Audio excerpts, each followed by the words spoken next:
Not much happens in dark, murky ocean depths. It's mostly pretty quiet, with some smaller fish carefully passing by and probably hoping nothing big would grab them on their way. There's also a bigger fella looking for plankton coming through every now and then. Suddenly, a giant beast comes out of nowhere. First, it's just a dark dot in the distance, until it gets closer. Oh, it's a great white shark. You can recognize its firm dark gray body, white belly, and slanted head. These creatures have special cells in their skin called melanocytes that can make their color change to lighter or darker.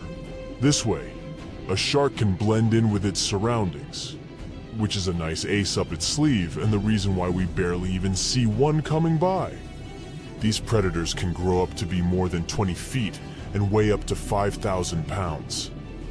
Our fierce fella is just passing by looking for some lost fish that might wander around, if it gets lucky, directly into its mouth. But instead, a giant jagged tentacle comes out of nowhere. The great white barely escaped it, and quickly swam a little further to see what was happening. A giant squid comes out of the depths. Its eyes, as large as dinner plates, are looking straight at the shark, while its soft body is getting closer. A challenging prey, but hey, why not try? Most of the time, these creatures eat shrimp, fish, and other squid, but sometimes they like to really treat themselves, so they go after small whales. A shark will do too. I know you'd expect these creatures to be way smaller, or that's at least how I comfort myself when I swim a little further from the shore where my feet can't touch the bottom anymore. But they can weigh 600 pounds and be 40 feet long. The great white shark is the biggest predatory shark on our planet. Check out its long and sharp teeth. It definitely has the biggest smile down there in the ocean. Great whites have around 300 teeth, but they don't use most of them for biting. Instead, they have a special system where new teeth grow all the time because they need to replace the ones that get worn out or lost. And they have a really powerful bite, over 20 times stronger than ours. Considering all that, you might think a great white shark has nothing to be afraid of in the ocean. But looking at its gigantic enemy, we can't be so sure of that anymore. Octopuses only have 8 arms. Squids too, but they also have 2 additional tentacles. They're similar to their arms, but suckers on the arms go along most of their length, while tentacles have suckers only at the ends. This squid has probably hundreds or even thousands of suckers. There are squids without these suction cups, but in that case, they have rotating hooks, or a combination where these two work together. Hooks catch prey, and suckers stick on it so it doesn't get away. Squids have teeth too. Plus they have this special part called a radula. It's like a tongue, but with teeth on it. The teeth are tightly packed together and are difficult to remove. When food is passed to the radula, the teeth chew it into small pieces. This is important because squids have sensitive body parts near their throat, so they need pieces of their food to be very small. Their bite may not be as strong as the great white sharks, but it's still quite powerful. For instance, way stronger than a lion's. They also have glands that produce venom and use their beaks and radula to inject the venom into their prey or a creature that's coming after them. Wow, these squids are really equipped better than expected. And they're also way longer than the great white, which gives the squid more room to attack it with its long tentacles from a distance and seize it. Giant squids usually live at depths of 2,950 feet, while great whites prefer to stay at depths of about 650 feet. But we'll try to keep the competition fair. Let's say these two meet in a territory where water pressure won't hurt or bother any of these animals. The great white is circling around the squid. It moves a bit faster than the squid, Its swimming speed can reach 25 miles per hour when the animal is submerged, and it also has short bursts of speed when it can move at 35 miles per hour. Giant squids move at around 25 miles per hour. Just for comparison, an average human swims at 2 miles per hour. But with its length, the giant squid has more room to attack the great white shark with its long tentacles from a distance. They can stretch for 33 feet to snatch the prey. And look, it's really trying. But it ain't that easy. Not only is the great white big and fast, but it also has special sensors called the ampullae of Lorenzini. It's a good tool to detect prey and generally stay safe in the ocean. But the squid is definitely no joke. It has activated its special defense mechanism and released thick black ink. The great white is confused. The ink is like a smoke screen, which gives the squid enough time to get away.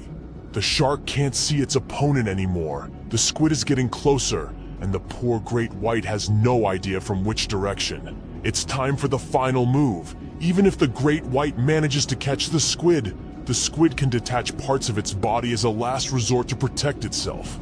It can lose up to 10 body parts, unlike sharks. These predators can't lose any essential body parts because they won't survive. And look, the squid finally latches onto the shark.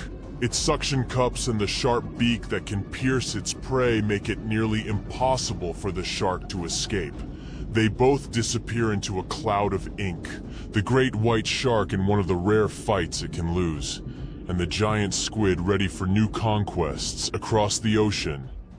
Aren't giant squids perfect for scary stories? In legends, there are often battles between humans and sea monsters. In the past, Norwegian sailors shared stories about sea creatures they encountered during their ocean travels.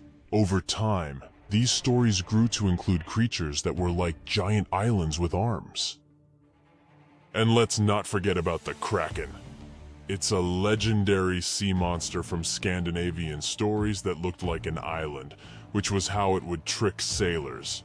The spooky stories say the beast was using its long tentacles to grab ships and drag them to their doom.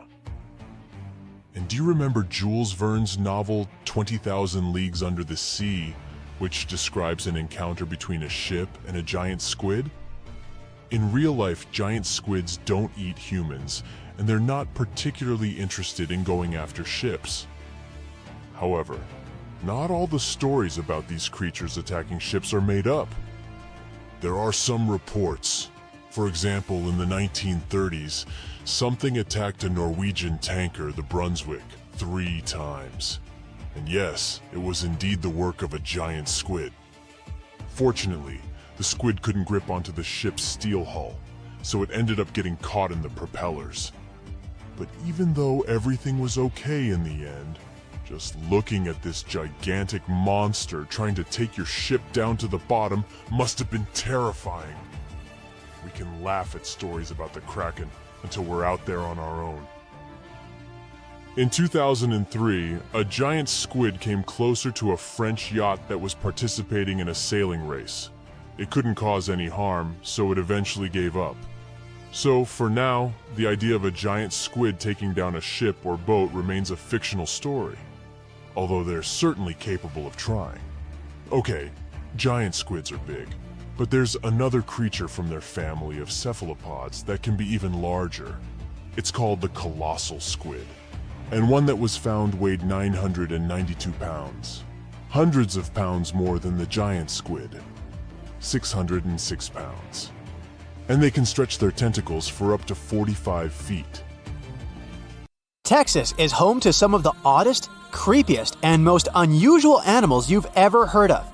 It might come as a surprise, but this state is full of creatures you'll hardly see in other places.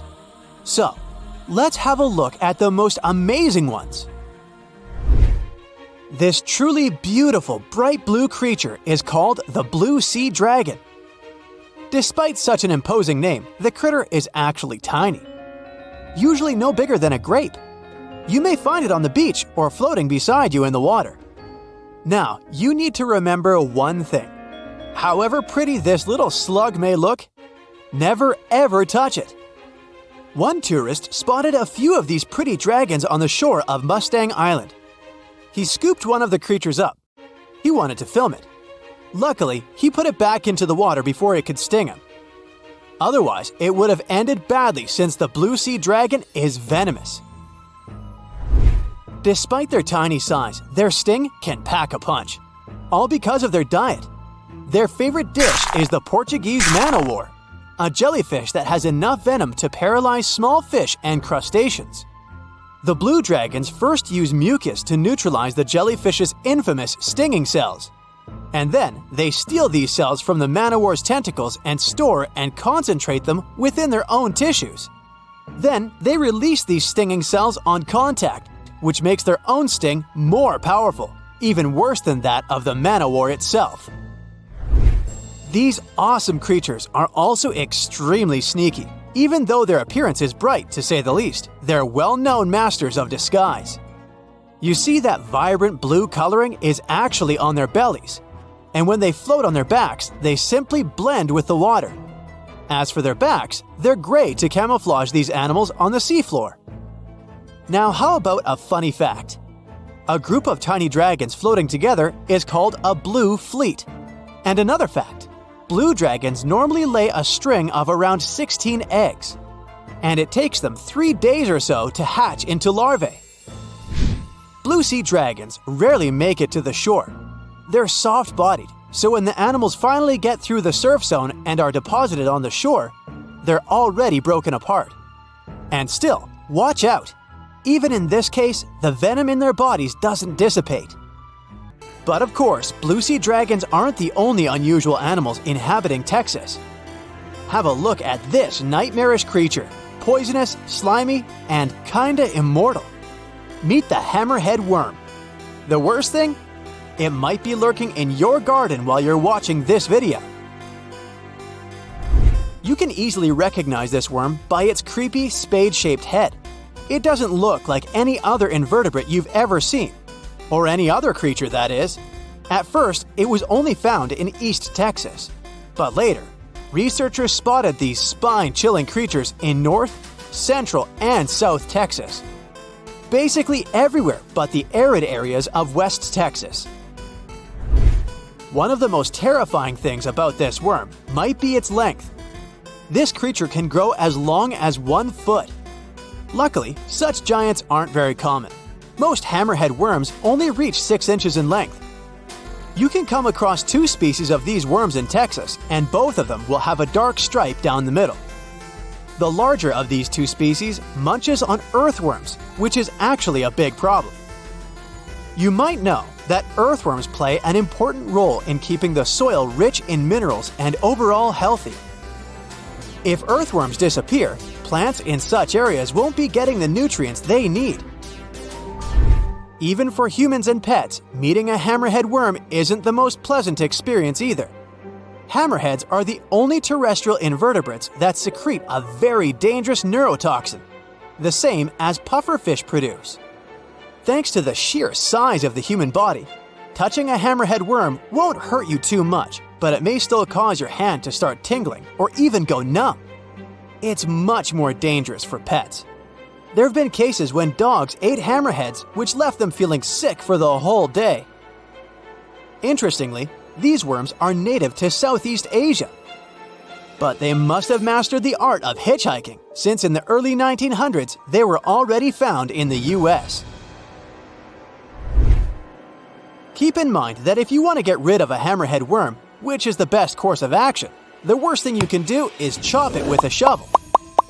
The thing is, flatworms reproduce by ripping themselves in half, so by cutting it, you actually help the populations of the worms, turning one into 2. That's the reason why hammerheads are sometimes described as immortal, which is a bit of a stretch since these creatures can't survive in vinegar or salt. Now, even though you're safe from the hammerhead worm in West Texas, it doesn't mean you can't come across another dangerous animal, such as the land lobster from hell.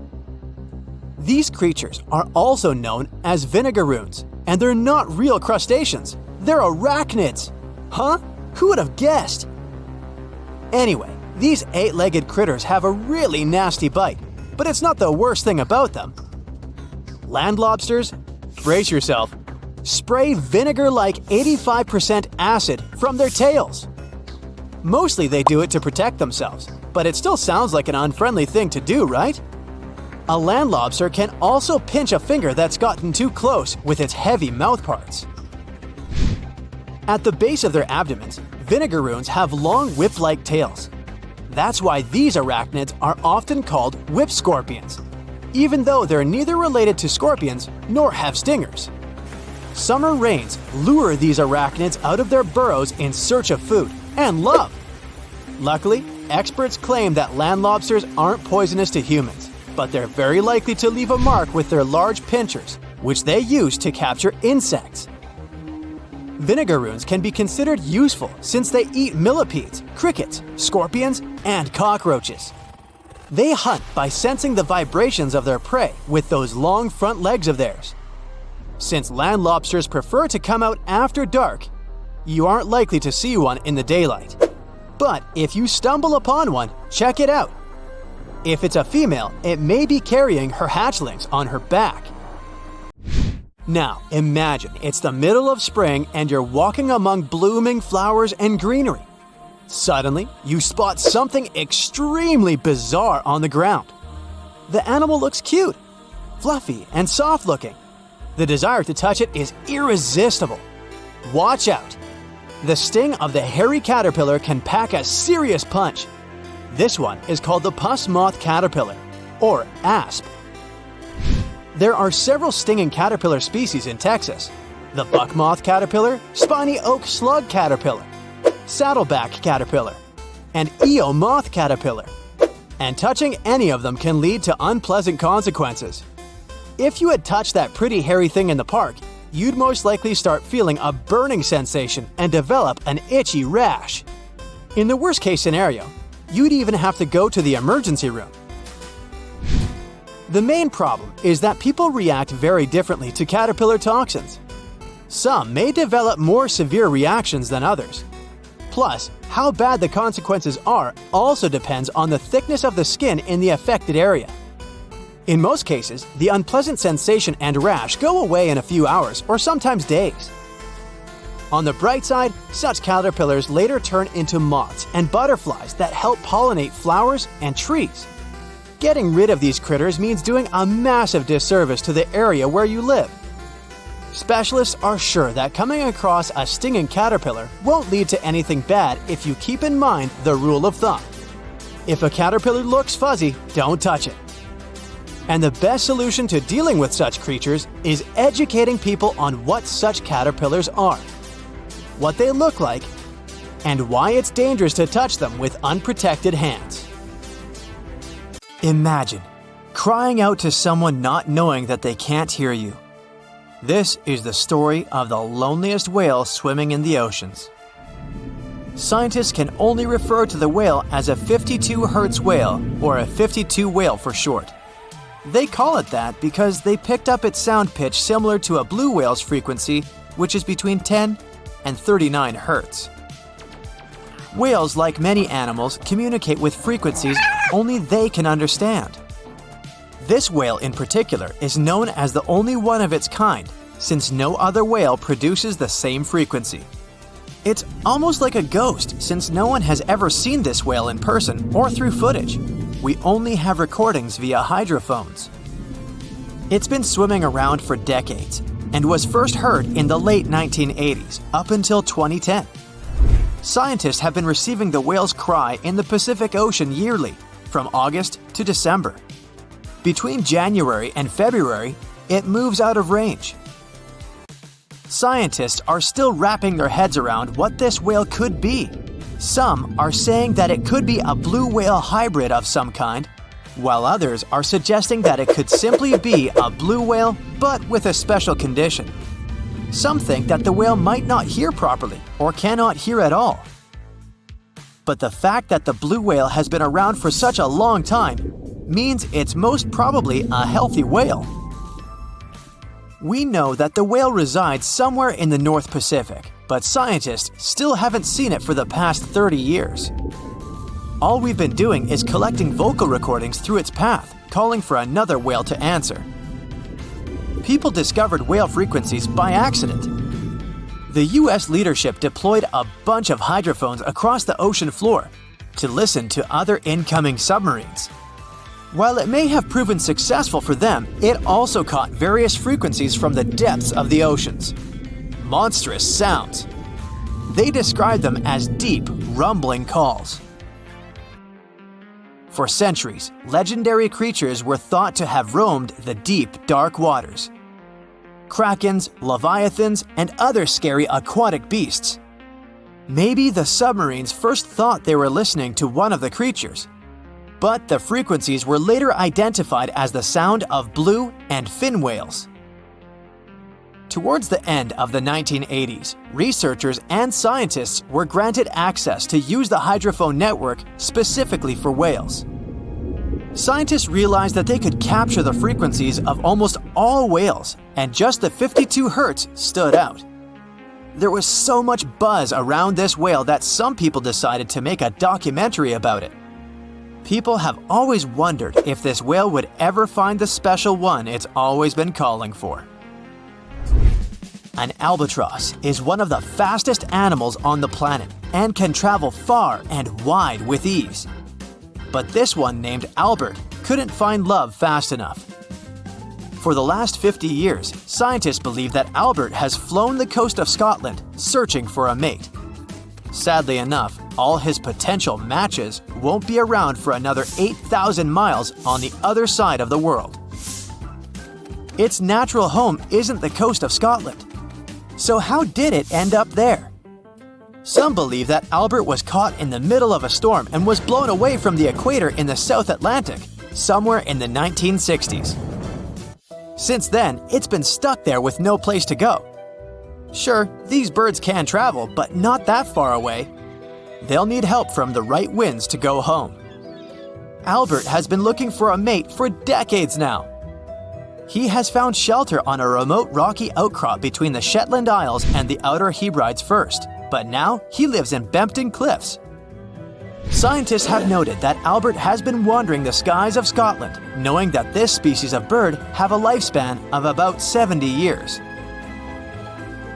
Not all birds flock together. Albert has been trying desperately to make some friends with the other birds in the neighborhood, but with no luck. The albatross is native to the Falkland Islands, which is way off course of Scotland. It most likely won't go back home anytime soon. Lonesome George isn't a name anyone would like to have, but this Pinta Island tortoise from the Galapagos earned the title by literally being the last of its kind. The sad part of Lonesome George's tale is that his species were booming and thriving in the 19th century. Unfortunately, humans got in the way and their numbers dwindled. For a very long time, people thought that this animal was extinct until George was discovered in 1972. It drew a lot of attention from the media and press. They found out that Lonesome George was about 60 years old by then, so they decided to bring him to a zoo. So, for many years in captivity, Lonesome George would not have the freedom or the life he would always want. He was the very last of his species, so the scientists that held him captive only wanted him to mate with other species. But nothing happened. He sadly passed away after 2012, officially the last of its kind. Tuffy was the last of its kind, a Rab's fringe-limbed tree frog. This species used to live freely in the rainforests of Panama, gliding from tree to tree. Just like Lonesome George, they took Tuffy into captivity to protect it from predators and from an infection that wiped out the rest of its kind. He was placed in a botanical garden in Atlanta in a gray shipping container. He passed away in 2016. One of the saddest parts is that Tuffy stopped calling for a mate since it was placed in captivity. Either he knew he was the last of his kind somehow, or that he was in a container. He also never responded to recordings of female frogs of his kind. Maybe he also knew those were fake. He went out strong and became a legend among frog enthusiasts. At the beginning of 1987, Only 3 Spix macaws were known to exist in the wild, and by the end of the same year, 2 of them were taken away. In Brazil, the Spix macaw flies freely in the thick Amazon forest. They live mainly in tropical dry forests and chill by the old hollow trees growing along the creek. Their main diet is seeds and nuts whenever they can find them. However, their numbers started to decline until they were no longer spotted. In 1995, a bunch of scientists went on a journey to save the rarest bird at the time. The job won't be so challenging since the bird's blue-gray color is so distinct that you'd spot it a mile away. During this time, only 1 parrot was alive in the world near a small town in northeastern Brazil. The parrot was first spotted by a German naturalist, Johann Baptist von Spix, in 1819, which is how the parrot got its name. During that time, there was no record of how many Spix parrots were soaring in the air. But back then, he noted that they were very rare. The parrot was all alone during its years in the wild. It's extremely difficult to spot it and to put a tracker to see its whereabouts.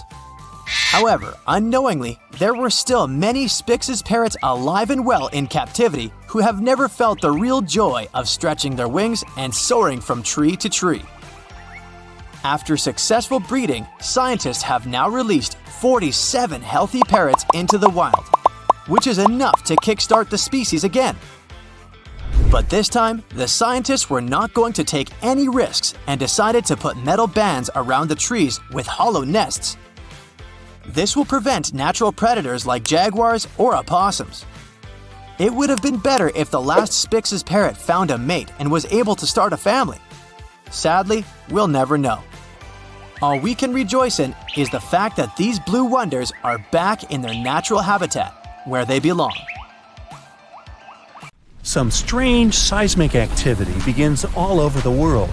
Volcanoes on the planet are waking up, but instead of lava, fiery stones, and black ash, they release an invisible gas that slowly fills the atmosphere. This gas is safe for all mammals and insects, but for some reason, it harms people. Gas masks, medication, nothing helps. It's like Earth says, "Hey people, I've had enough, get out of here." To survive, humanity decides to move to a place where the gas can't reach, underwater. We begin global migration to the seas and oceans. The first thing we need to do is build underwater cities.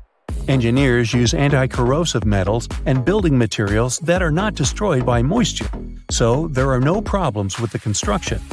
But there are too many people on the planet, which means we need to move further and further from the shore, and the deeper the bottom, the stronger the pressure. To build an ordinary underwater house, it's necessary to create equipment capable of withstanding the water column. Also, it requires expensive materials. Stainless steel is not enough. There should be strong alloys of metals to resist colossal pressure. All of this takes a lot of time, and while some are building cities moving deeper foot by foot, others are crowding in coastal parts. Ponds and lakes are becoming the best places to live. First, it's much easier to swim in fresh water. People spend much less energy and time on movements there. Secondly, fresh water doesn't require powerful filtration used in seas and oceans. And thirdly, there are fewer people in ponds and lakes, which makes the water cleaner. Therefore, all the rich people live there, and the poor survive in the oceans. Famous auto brands create stylish submarines and closed boats with filtration systems. Scientists, together with engineers, come up with a technology that quickly extracts oxygen from water. One box with this technology constantly fills every house with fresh air.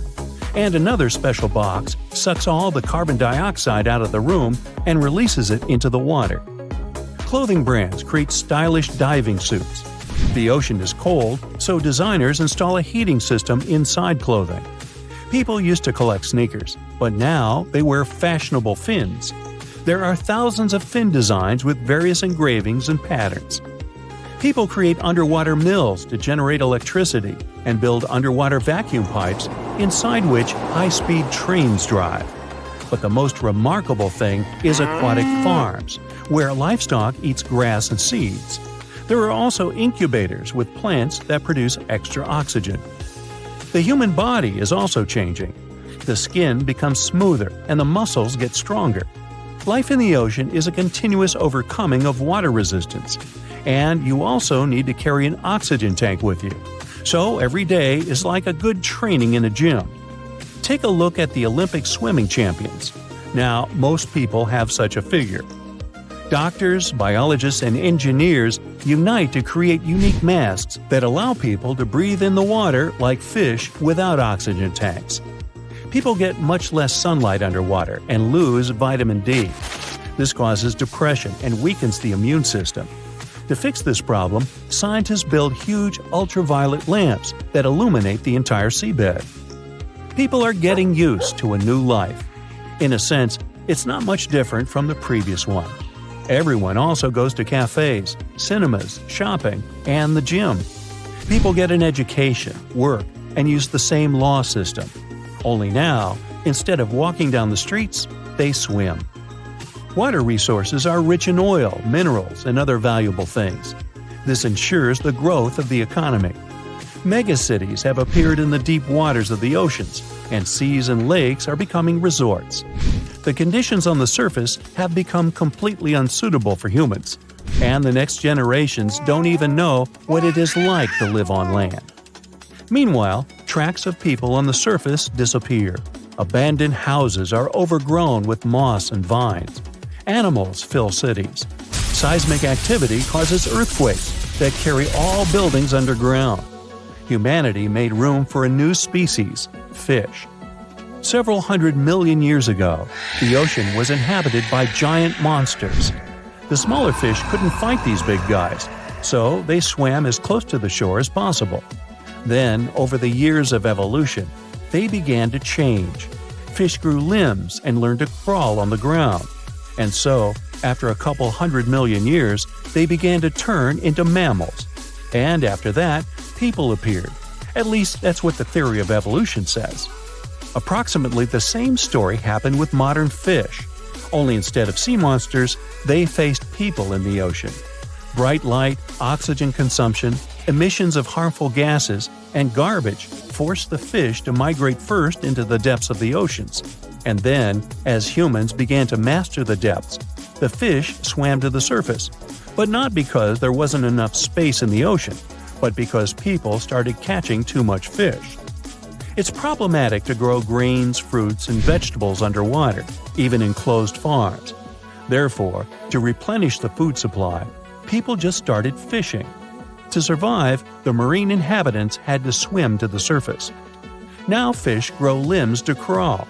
But when the dangers of people are left behind, the fish face a new problem: mammals. The population of bears, tigers, wolves, and all animals has increased since people left the surface. Now the predators are the rulers of the continents. The hardest struggle for survival begins. Fish learn to disguise themselves to hide from enemies. Many grow venomous spines, while others gain the ability to strike hard with their fins. But octopuses evolve the least. These clever creatures are the first to grab sticks and stones to fend off bears. They learn to dig holes in the ground and pluck fruit from trees, and soon they become heads of the Sea Kingdom. Meanwhile, people are building powerful spaceships to find another planet to inhabit. There's too little space in the ocean, and the water is too dirty. Ventilation systems are pumping too much oxygen out of the ocean, releasing a lot of carbon dioxide. Seaweed and phytoplankton, which provide more than half of the world's oxygen reserves, are disappearing because of human activity. People understand they have to leave Earth. Gradual migration begins. Humanity has been evacuated from the planet on giant ships for several centuries. They're flying to an exoplanet, just a couple hundred light years from Earth. Octopuses are becoming more intelligent than mammals. They see millions of giant ships flying out of the ocean and rising to the sky. The picture seems familiar to them. There's a memory of similar events somewhere in the depths of their DNA. The brain of octopuses develops faster thanks to the gas coming from the volcanoes. They become full-fledged masters of Earth. Animals and fish live next to them as pets. Then the octopuses build houses, invent the wheel, and open fire. From this moment, a new history of the planet begins, the era of octopuses. They create their civilization and find traces of the old one. Archaeologists with tentacles suggest that strange creatures lived on Earth once upon a time. They had 4 limbs and could walk upright. These creatures built their civilization here, but something happened, and these guys just disappeared. And while the octopuses are trying to figure out what happened to the previous civilization, people surf the expanses of space and meet a new, highly intelligent life. These humanoids look like octopuses since they have long tentacles, large eyes, and a developed brain. They tell people that once upon a time, they lived on planet Earth, but then plants and trees began to emit something called oxygen that poisoned the air. At first, the octopuses hid in the ocean, but oxygen filled the water, so they decided to leave the planet. Some of them adapted to the new conditions and stayed in the water with the fish. People tell them what happened next, including the history of humankind. The space octopuses realize that the story has now looped.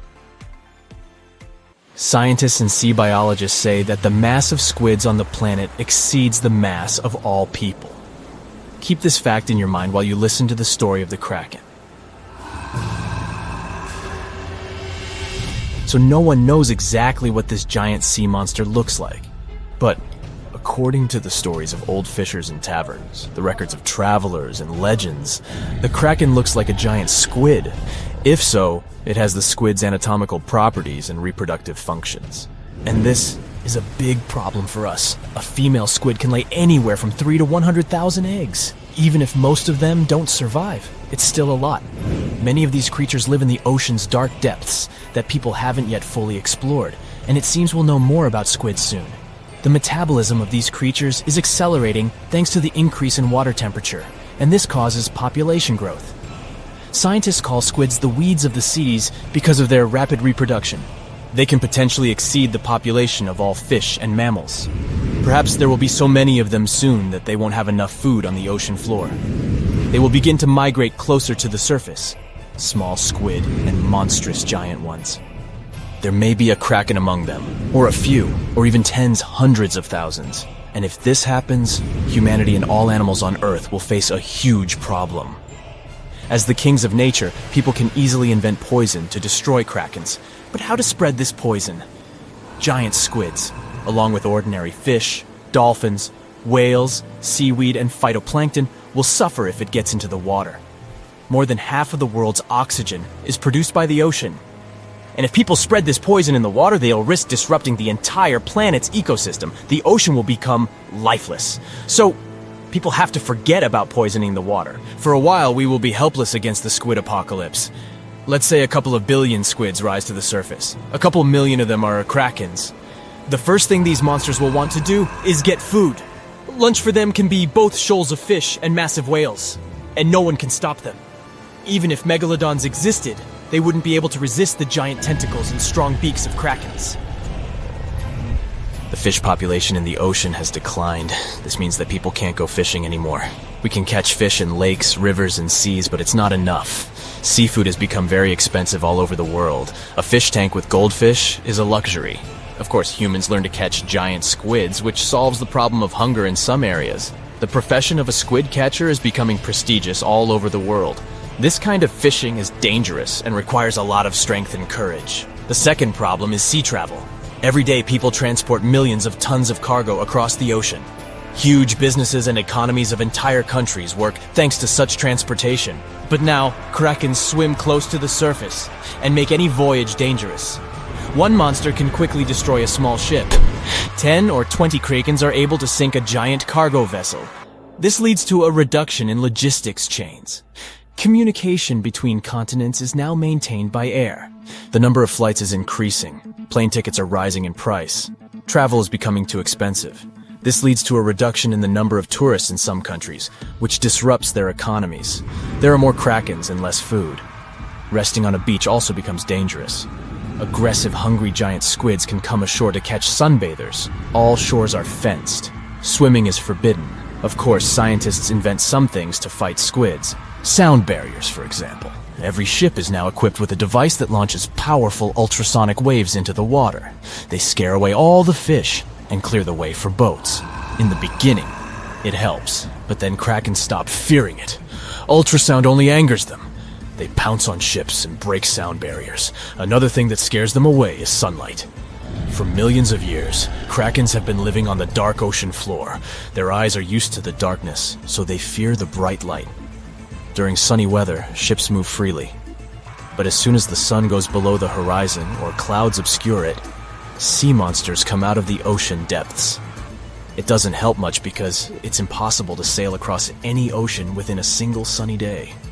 In addition, there is no guarantee that you won't get caught in a storm when the sun is hidden behind the clouds. That's why people invent powerful floodlights. They direct their beams at monsters' heads and drive them into the dark depths. Such projectors are expensive because they require a lot of energy. Only some ships can afford such a device. And while people seek more effective ways to fight krakens, squids multiply, and this becomes the solution to the problem. The ocean is running out of fish. Food is not available on land. Like a snake devouring its tail, squids start fighting with one another. The water foams, and squids cling to each other with tentacles. Big krakens defeat smaller monsters. Their population is shrinking. A few giant squids the size of the Eiffel Tower survive after long battles. And when the fight is over, little squids come into play. Billions of cephalopods pounce on giant krakens.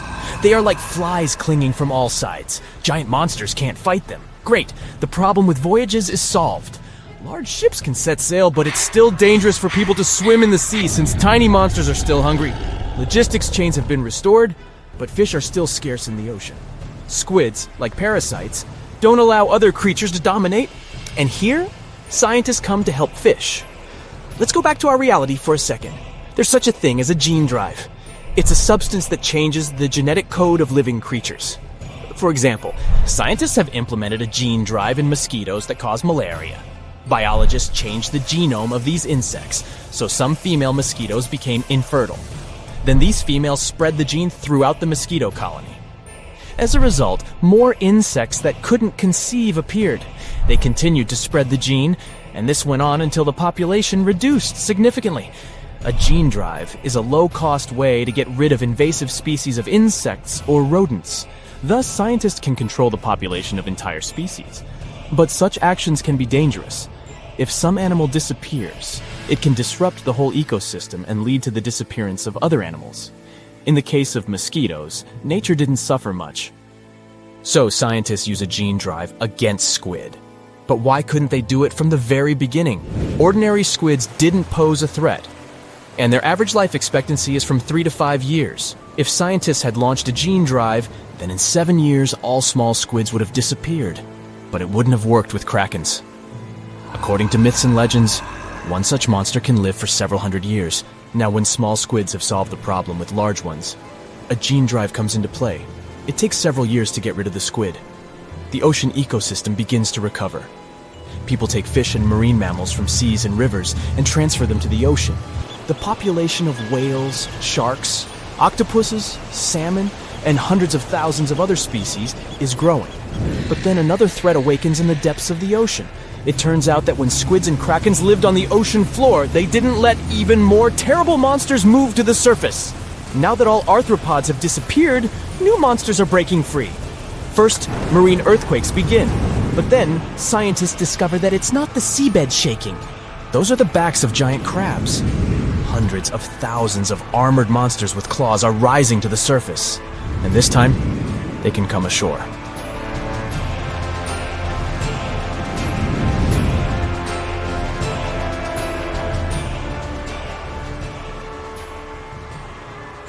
And now for some breaking news. All snakes have suddenly disappeared.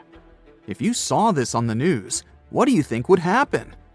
Well, Voldemort certainly wouldn't be pleased to hear this, and neither would other Slytherin members. Hogwarts would have 3 houses instead of 4. Parseltongue, which is the language of serpents, would become useless. Okay, Potterheads, let's get back to our Muggle world. How would it affect us? Well, let's look at the bright side first. People with ophidiophobia, which is the fear of snakes, would be so relieved. We can all agree that snakes aren't exactly everyone's favorite animal. Some snakes are venomous, and this doesn't help save their reputation. It's often overlooked that these animals usually prefer to retreat when you encounter them. They can become defensive if threatened, but when left alone, they don't want to mess with you. Try telling this to people with a phobia, though. Now they can enjoy outdoor activities, such as mountain climbing, like everyone else. And yet, they would have other worries in the absence of these serpents. The design of the ecosystem works like a clock. Every species has an important role. If one goes down, the others will be affected. Snakes are no exception to this order. They primarily snack on mice or rats. They help to control rodent and other small mammal populations. This is important in terms of preventing the spread of diseases, too. Think about the spread of the plague of medieval times. Driving out all reptiles could cause a similar problem. Did you know that the bubonic plague was never completely gone? It's been spotted in modern times too. For instance, in Madagascar in 2008. So it's good to have some snakes around to protect us from disease outbreaks. You see, snakes are excellent hunters. They ambush their prey by using their highly developed senses to find and track their potential dinner. They're super mobile, can squeeze through cracks, climb on rock walls, and swim. They can even fly. Well, sort of. Flying snakes can't actually gain altitude, but they can glide. They use the speed of free fall and contortions of their bodies to follow airflows and lift themselves. Yeah, they can catch their prey in numerous ways. If we imagine a world without them, it will lead us to another phobia. Allow me to introduce you to mussophobia. It's the fear of mice and rats. People with this phobia will have a hard time with all those rats wandering around, since there are no snakes to eat them. Not to mention that a single pair of rats can have 1 million descendants in over a year. Say hello to crop damage. An overpopulation of rodents can lead to a shortage of food and competition for resources. Do I feel the Hunger Games vibes? Oh, and mice wouldn't be our only problem. You can add insects to the list too. Again, without snakes, they'll throw a party in the streets. Reptiles also play an important role in the natural environment and food webs as prey. Mongooses, eagles, and hawks would really miss snakes. Eventually, some populations of large mammals would decline, and this could lead to the extinction of some species. Then there's medicine. Scientists and researchers would miss these creatures. Snake venom is the key to the development of certain medicines. For example, some diabetes and heart disease medicines have been derived from snake venom. Patients who need them will get affected too. When we mention snakes and medicine, there's something else that comes to mind. Botox. Is it really snake venom? Nope. Snake venom used in skincare isn't obtained from the animal itself. It turns out that this ingredient is called snake. It's a human-made ingredient designed to mimic the effects of temple viper snake venom.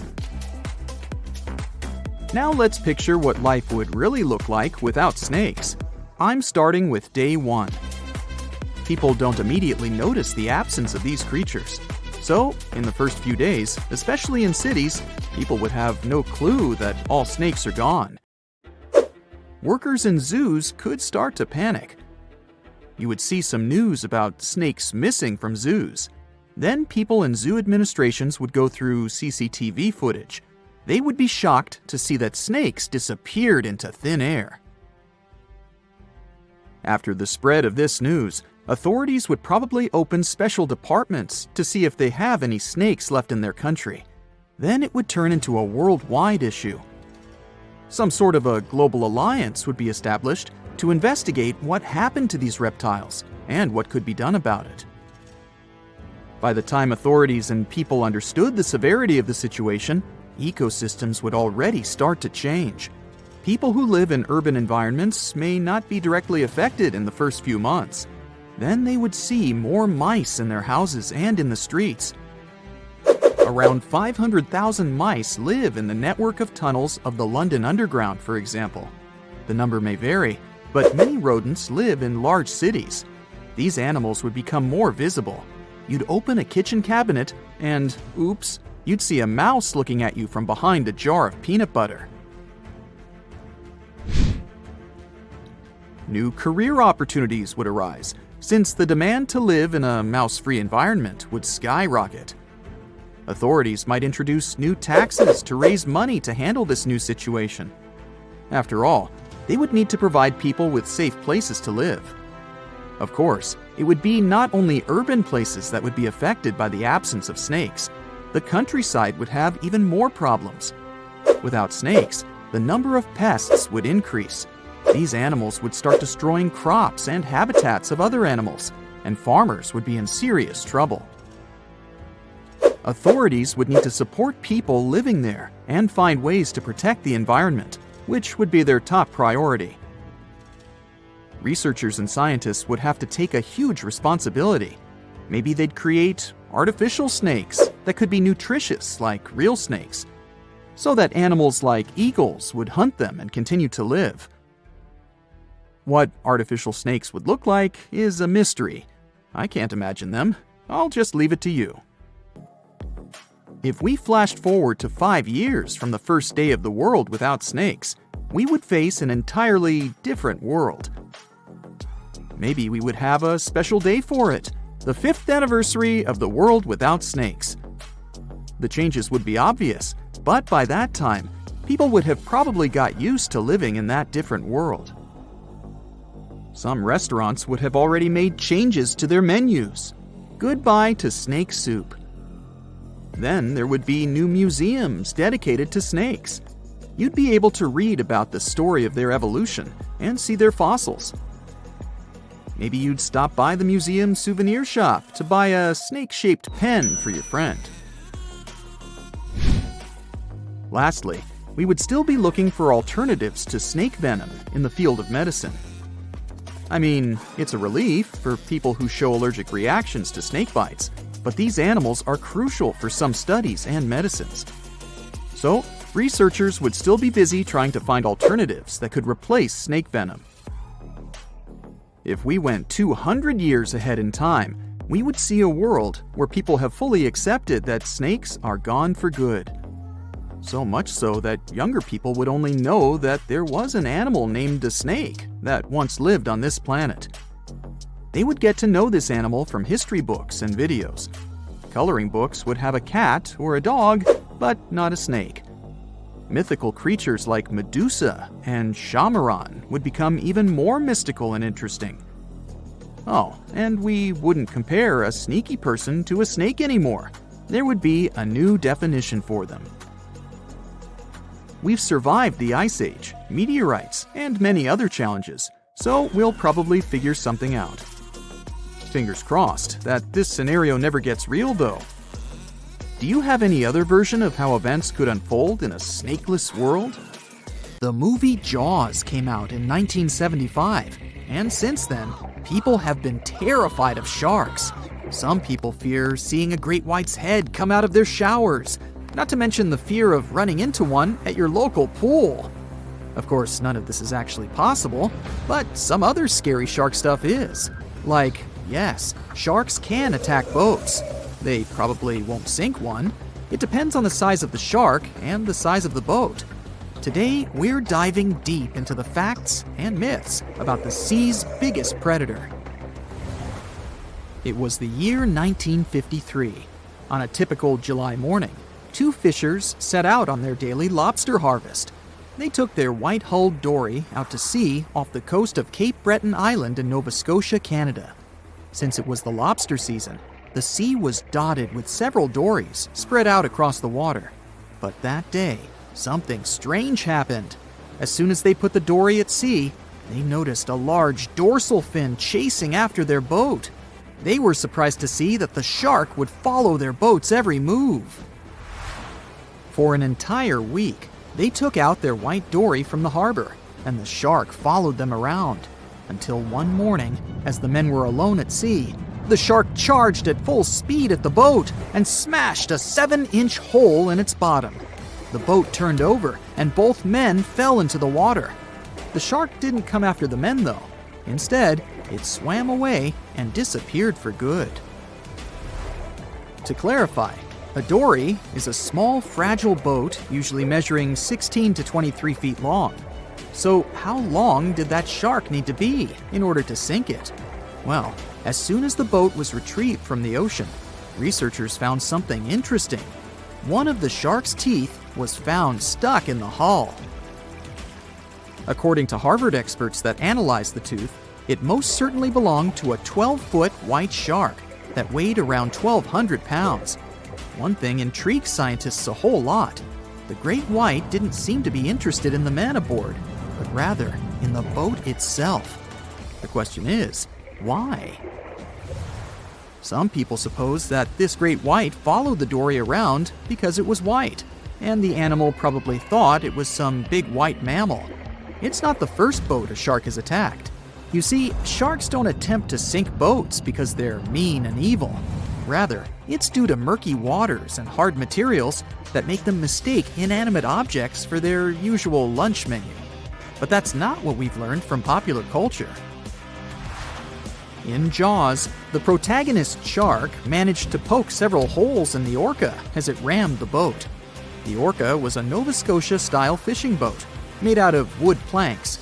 It wasn't a huge boat, so it seemed plausible that a great white could ram it. But, according to Mythbusters, that's very far from the truth.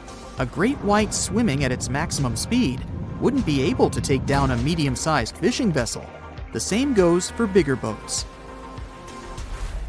Some bull sharks or great whites can turn over smaller vessels, though, like kayaks or small boats. If this happens, it's most likely because they think it's a sea mammal and nudge it before taking the first bite. No scientist can say for sure why they do this, only that it's usually a misunderstanding on behalf of the animal. The Shark Research Committee, a nonprofit scientific research organization, has documented a lot of shark attacks on inanimate objects and is trying to answer that question more thoroughly. So far, they've observed several attacks on objects such as crab trap buoys and inflatable float bags. The website has also registered 2 famous attacks on boats. The first one happened in 1959, and a shark left a tooth on the hull of a boat. Researchers later identified it as belonging to a 12-foot great white. The report of the other attack, which happened in 1989, claims that a boat was circled by a great white before the animal swam at the vessel at full speed and hit the boat several times. Of course, those who suffer the most from shark attacks and encounters aren't boats, it's surfers. As far as we know, surfers look like giant wobbly seals from the shark's perspective. According to the Shark Research Committee, there have been 41 confirmed shark attacks on surfers on the west coast of North America over the course of the last century. So, should we be so afraid of sharks after all? Let's learn more about these magnificent sea creatures. Off the top of your head, how many shark species can you name? 4, 8, 10? Well, there are over 500 species of sharks swimming in the ocean. They vary from tiny specimens, about the size of a human hand, to up to 39-foot-long creatures. The largest species of shark are actually not great whites, but whale sharks. And even those are small compared to the great megalodon. This ancient creature that lived around 20 million years ago reached an unimaginable length of 60 feet. By comparison, that's the same as 2 to 3 buses placed one after another. I wouldn't swim in megalodon-infested waters even if you dared me, that's for sure. We know that sharks are very good hunters, but why is that so? Their bodies seem to have been strategically built for speed. Instead of having a bone skeleton, like us humans, sharks have a cartilage skeleton, which makes them much lighter and also super fast swimmers. each species of shark hunts depending on its nutritional needs. So, shark species that grow to an average of 3 feet have a diet based on fish. The ones that grow bigger start feeding off of bigger sea animals, such as sea lions and seals. Throughout their lives, some species of shark can shed over 30,000 teeth. Unlike humans, who are born with a set number of teeth in their jaws, sharks have an apparently limitless supply. In their defense, they do lose teeth pretty easily, as they can easily get stuck in their prey, for example. They also have multiple rows of teeth.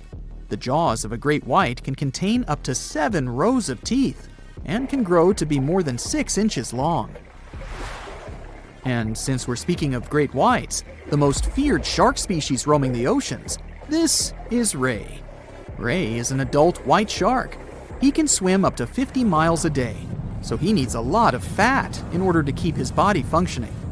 Funny thing about Ray, when he opens his jaws to hunt, his eyes roll back together with his head, so his sight is hindered when he's taking a bite. Now, he does like it when the water is murky and underwater visibility is low. That's because it makes it harder for his prey to spot him coming. These conditions can make it easier for him to grab that yummy seal. But this can also make it easy for him to mistake a random boat for lunch and end up scaring some humans. Some Hollywood movies love to portray sharks as having superpowers. Although they're not innately cruel, one species of shark does have something that can be considered bizarre. Hammerhead sharks, one of the most dangerous species of sharks, have a sort of sixth sense. Inside their heads, they have electroreceptor organs called ampullae of Lorenzini.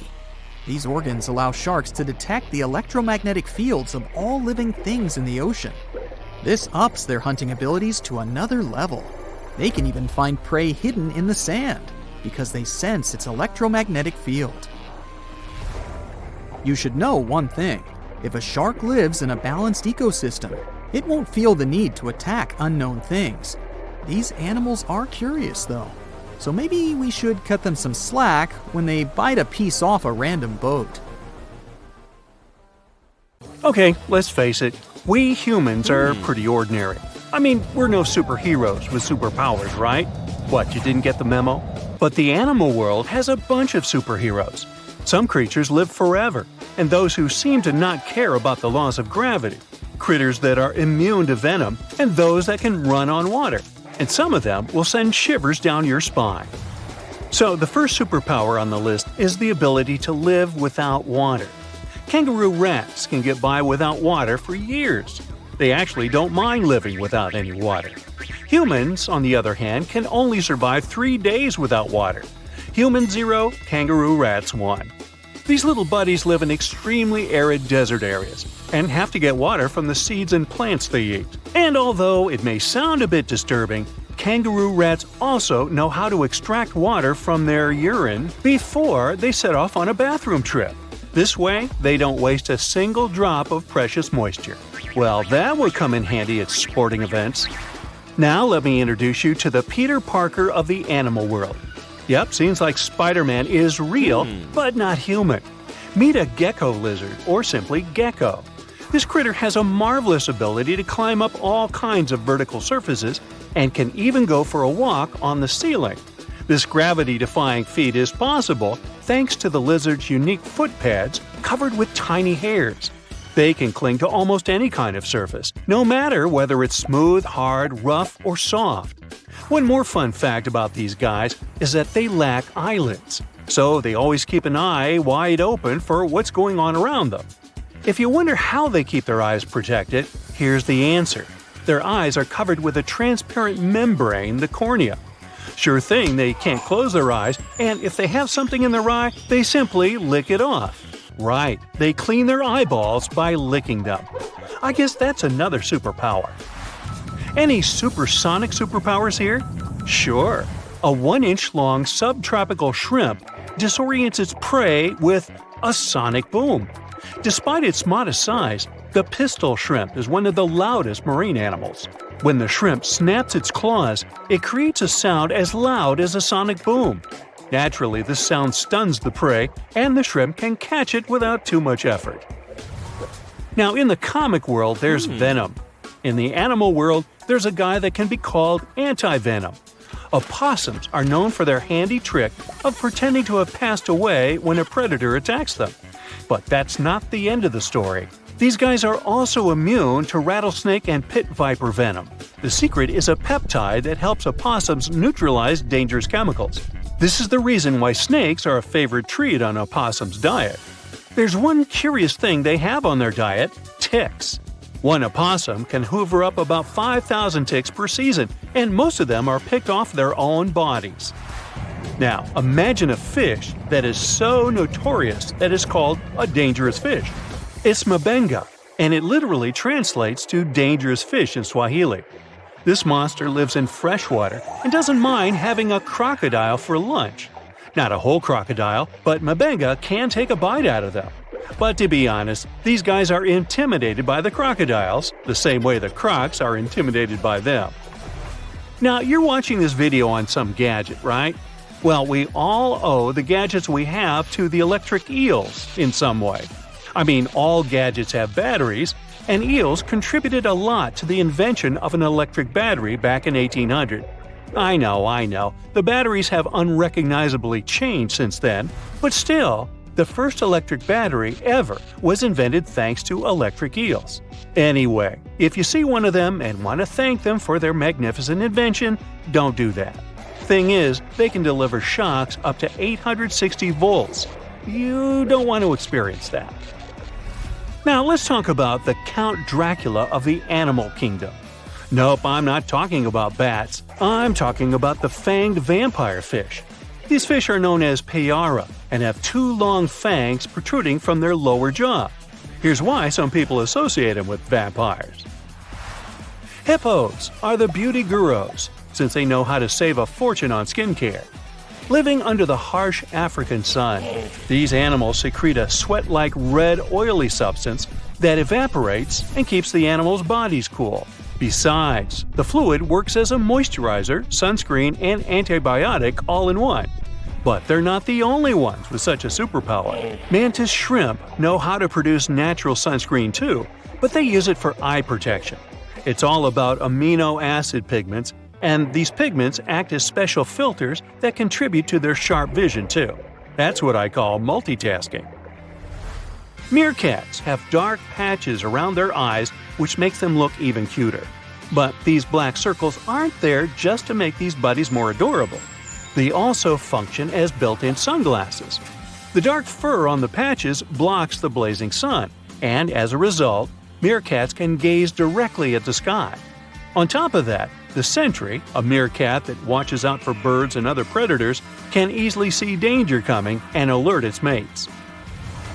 Wild goats are famous for their climbing skills, but the alpine ibex from northern Italy is the champion. This critter can climb nearly any vertical surface, defying several physical laws in the process. Interestingly, the animals that do walk on the steepest cliff walls are typically mother goats with their little ones. Large males prefer to keep their distance and use flat horizontal surfaces. Smart guys. Some animals protect themselves with venom or nasty bites, while others use chemical tricks for protection. Listen to this. Some species of millipedes produce hydrogen cyanide and exude it when they feel threatened. Hydrogen cyanide is odorless but highly toxic. One little millipede can't seriously hurt you, but you may have burns or even blisters if your skin is sensitive. Plus, to make the picture even scarier, some millipedes glow in the dark. So watch out, and if you see a crawling spot of light at night, run away as fast as you can. When the bombardier beetle feels threatened, it sprays scorching liquid from the tip of its abdomen with a loud popping sound. As soon as the beetle senses danger, a chemical reaction starts in special reservoirs in its abdomen. The heat from this process nearly reaches the boiling point and also produces special gas that triggers the ejection. This super protection is usually fatal for the attacking insects. I guess so. Plumed basilisk lizards have an uncanny ability to run on water. First of all, their hind feet are equipped with long toes which have fringes of skin that can spread out in the water. As a result, a bigger surface of the lizard's foot comes into contact with water. Then, when it runs on water, it pumps its legs incredibly fast. This creates little pockets of air that prevent the animal from drowning by keeping it on the surface. Now, fleas can be annoying, but it doesn't make them any less amazing. These tiny critters can leap about 50 times their body length. If people could do the same, we would be jumping about a quarter of a mile into the air. Well, let's try it.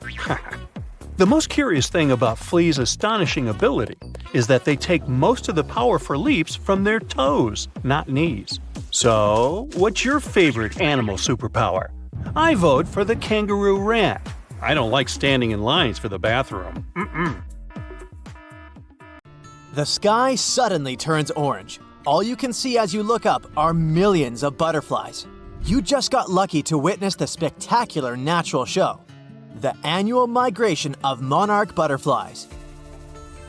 Every fall, as the days get shorter and the temperatures go down in the northeastern US and Canada, these beautiful creatures leave their summer breeding grounds. They travel up to 3,000 miles to Mexico and never come back. Their perfect overwintering ground is high in the mountains. Millions of monarch butterflies are safe there in the canopy of OML fir trees. Once the winter is over, it's time for them to go back up north.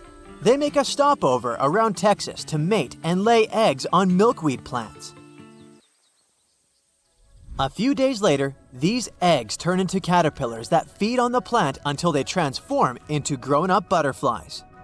Now, it's their turn to continue the journey up north until they find a new breeding ground. This way, generations keep changing en route, and it may take up to 5 of them to get to the final destination back in Canada. It's a natural mystery how the butterflies traveling south live up to 8 months traveling with the air currents. The same species going back completes its life cycle in 5 to 7 weeks. Scientists still don't know why the monarchs migrate and how they find their way. It could be connected with the blooming of milkweed plants, their primary food source. They probably find their way around based on the position of the sun.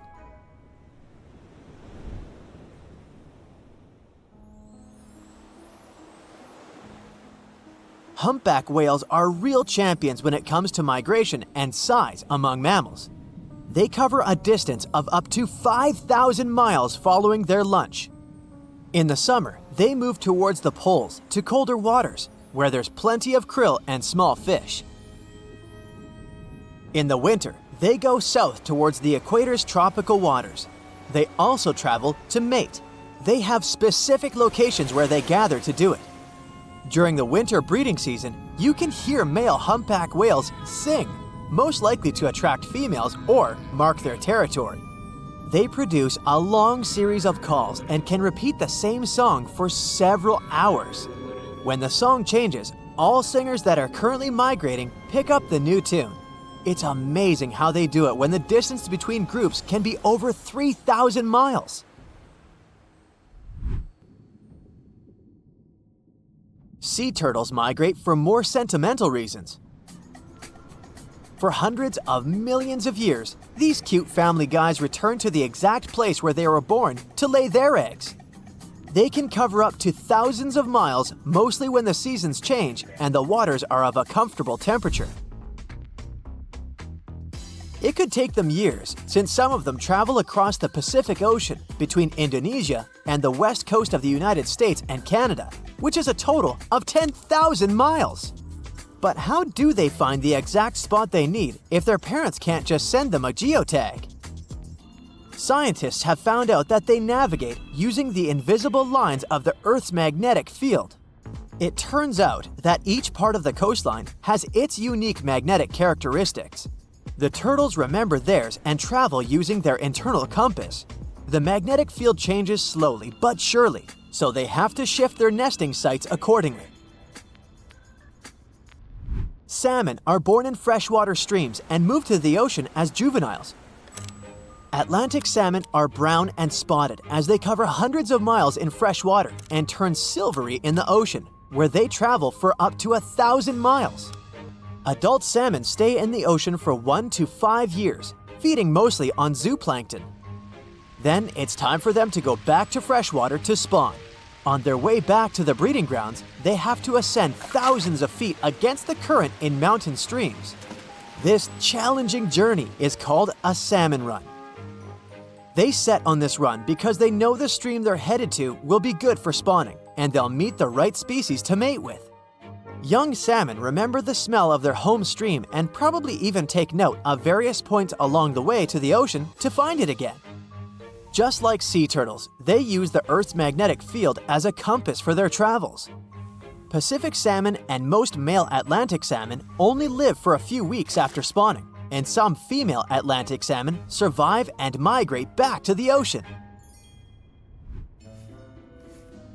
Caribou, better known as reindeer, are the champs when it comes to migration distance among land mammals. Every spring, they cover a distance of around 400 miles in Alaska, from their winter to their summer feeding grounds. Individuals cover up to 3,000 miles, but herd migration is way more spectacular. The largest herd has at least 260,000 members, and its migration territory covers an area larger than California. Scientists put radio tracker collars on some herd members and take thousands of photos to count them all. This census is organized every 3 years in good weather conditions to see if the population figures are rising or falling and track their migration patterns. Caribou grow through all this migration trouble to safely raise their newborn young. They reach remote grounds where golden eagles, wolves, and grizzly bears won't bother the youngsters during their first, most vulnerable days. Another good excuse to hit the road up north for them is to save themselves from mosquitoes, which would be a huge problem in warmer months. Plus, they get fresh seasonal foods from the areas they stay in. Their migration helps fertilize the grounds they pass by, which means the tundra should thank them for regenerating and protecting its grasslands. Wildebeest, also known as gnus, are relatives of antelopes and gazelles. They spend most of their lives in the Serengeti plains of southeastern Africa, grazing on the grassy savannas. Every year at the end of the rainy season, normally in May or June, millions of wildebeest head northwest in search of greener pastures, and then back again. This migration is so spectacular that it's considered one of the 7 wonders of the natural world. Sadly, not all wildebeest make it to their final destination, as they have to cross rivers full of giant crocodiles and pass by hungry lions and other predators.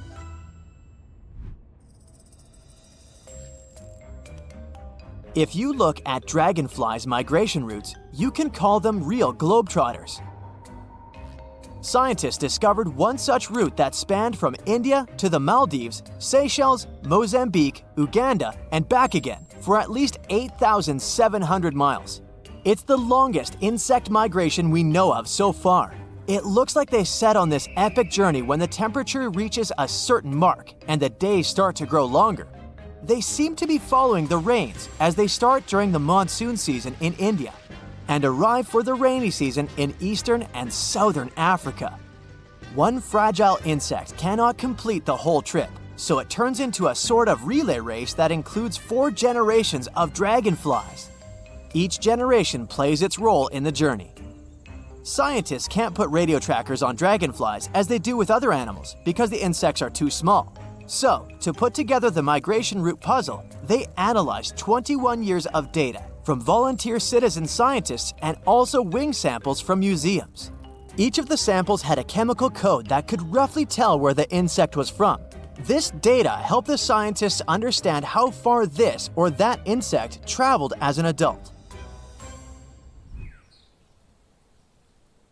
Elephants are known to have traveled across Africa for centuries. They rely on their herd leader's memory when it comes to recalling the tricky migratory routes. This big elephant boss leads everyone else to sources of ripe food and water when the seasons change. They also migrate to avoid danger, which is mostly represented by humans.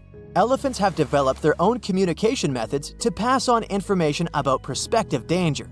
They use chemical secretions, vibrations, gestures, and touch. Recently, many African countries have restored some of the oldest elephant migration routes. These big-eared guys usually avoid dangerous areas for generations, but once they know the route is safe, they start using it again.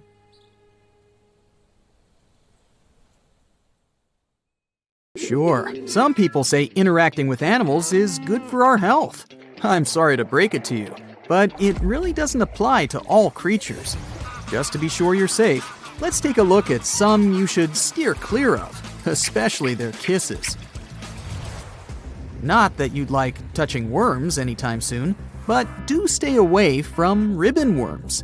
They're easy to spot because these long, thin creatures are often brightly colored. You'll see some of them in oceans, while other species can also live on land.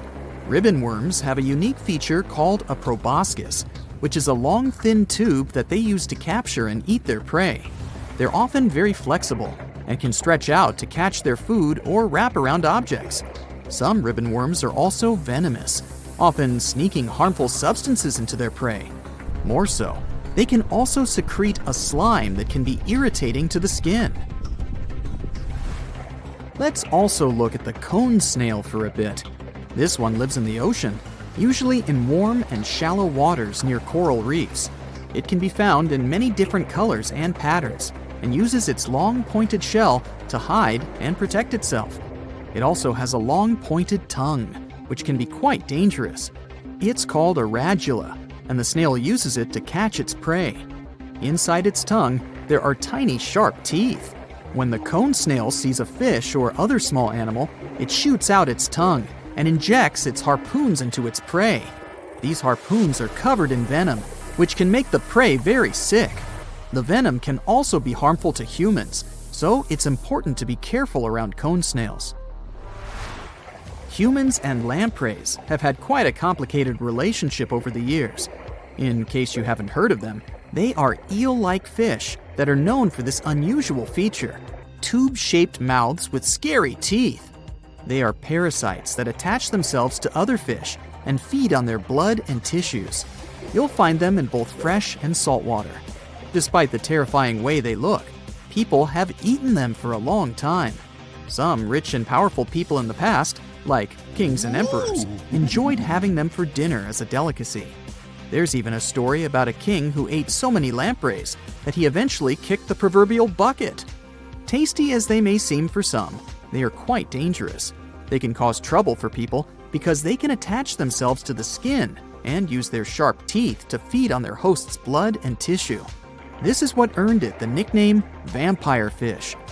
Lampreys can cause severe damage to their host because of things like infection or loss of blood. More so, the wounds they cause can be difficult to heal and may leave scarring. Lampreys may not be your dream fish, but they do look like beauty pageant contestants next to the hagfish. A hagfish is also a slimy, eel-like fish that lives in the ocean. It has a long, slippery body and no scales. Instead, it has a layer of slime that it can release to protect itself from predators or to help it move through the water. Hagfish are scavengers and will eat expired animals that they find in the ocean. Thankfully, they're not known to attack or harm humans, but you should steer clear of these pesky mouths of theirs. That's because they can carry a lot of harmful bacteria, seeing as they don't eat from the fresh produce aisle, if you know what I mean. They can be a problem for divers or fishermen because they can give off a slime that can clog fishing nets and make the water difficult to see in. Because they often feast themselves from the ocean's trash cans, they can smell pretty bad too. A fish that's dubbed the cookie cutter shark might seem cute when you first hear about them, but these creatures can be quite dangerous. They are small fish that got their name because of the unique way they eat food. These creatures feature a small circular-shaped mouth that comes with a terrifying set of teeth. They allow the shark to cut out round pieces directly from their prey, just like a cookie cutter leaves an imprint on a piece of dough. You'll find them in tropical waters around the world, and what's even more dangerous is that they often swim near the surface of the water. So, people are more likely to get into contact with these fish when surfing or swimming. Ever heard of a trash panda? Well, if you haven't heard of it before, this is actually a nickname for the naughty raccoon. They're small furry animals with black and white markings on their face and bushy tail. These quirky creatures are famous for their mischievous behavior, like raiding trash cans for food. They're often found near forests and are more active at nighttime. Despite their innocent looks, raccoons can be dangerous if they lick you. That's because their saliva can contain harmful bacteria or diseases. It's best to avoid contact with raccoons and to seek help if you've been licked by one, just in case. The odds of you ever encountering the Oaxacan salamander are pretty slim. But did you know its tongue is dangerous? Weirdly enough, it's because of its speed. This type of salamander is found in the Oaxaca region of Mexico. It also features a dark brown or black body and bright orange or yellow markings on its arms, legs, and tail. This creature spends most of its time in the trees, where it feeds on insects.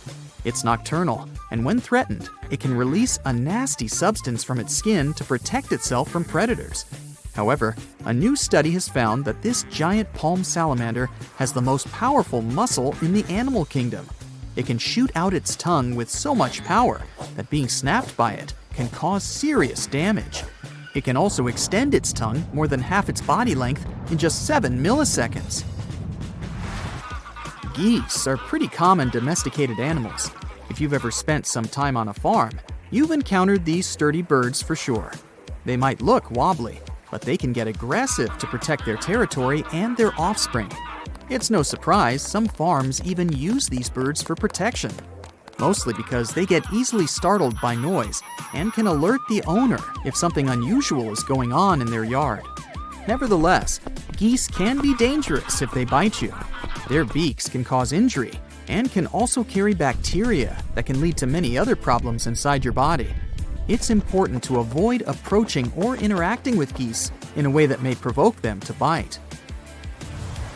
The list of animals you shouldn't let lick you doesn't end with wild ones.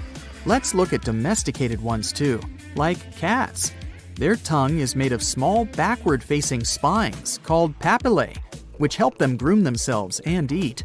These papillae are made out of keratin, the same protein found in human nails and hair. If you've ever been licked by a cat, you know the sensation. It's like being touched by sandpaper.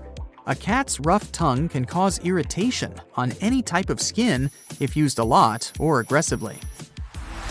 Same goes with dogs. Your dog can have bacteria in its mouth that can cause you some problems. Dogs can get these bacteria by sniffing or eating animal waste or by drinking dirty water. Sometimes, dogs have these bacteria in their bodies but do not look sick, so you might be easily confused into thinking your dog is actually top-notch healthy. If you don't want to have any problems from the stuff in your dog's mouth, avoid letting them lick your mouth or nose, and wash your hands and face after giving them a kiss. If you do, however, have a routine with your dog and can't help yourself to these smooches, kissing your dog on the cheek instead of the lips is a safer option.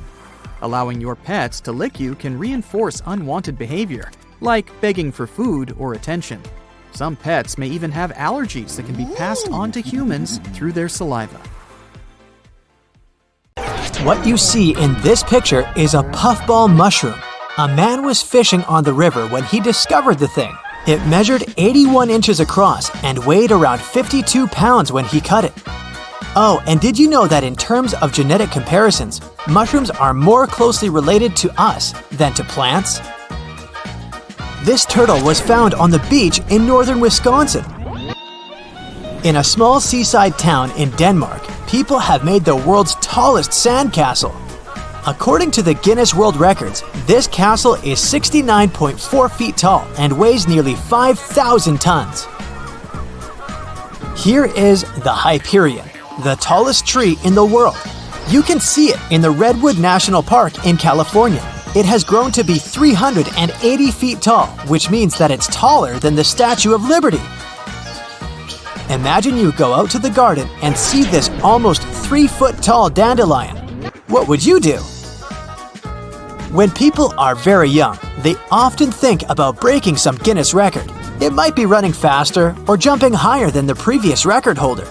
But growing the largest watermelon, and still an accountant from Tennessee grew a watermelon that weighed 350 pounds. In Canada, there's a cylindrical storage tank painted to resemble a Coke can. It's labeled as the world's largest Coca-Cola can. Meet Hercules. According to the Guinness World Records, he is the largest living feline in the world. Hercules is an adult male liger living in a wildlife reserve in South Carolina, USA. In total, he measures 10 feet in length, stands 4 feet at the shoulder, and weighs 922 pounds. Hercules also eats around 30 pounds of meat every day. Taking a picture of a large caterpillar on a toy earth mover is fun. This carrot probably had its roots deep in the soil, and now here it is, in the carrying arm of a human. Even if you only eat this chestnut, you'll probably already feel full. Here is a rebel berry.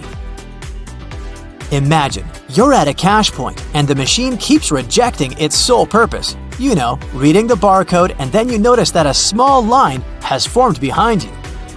This barcode probably won't let this happen to you. It's a good barcode. Who is this lucky person? I mean, not only did they find the biggest piece of chip, but it was also in a single piece, not broken. I guess someone is throwing a party. I bet your eyes first go to the fire extinguisher on the floor. Only after that will you notice the small one on the wall. This match and that fire extinguisher could be relatives. The grapest of all grapes is here.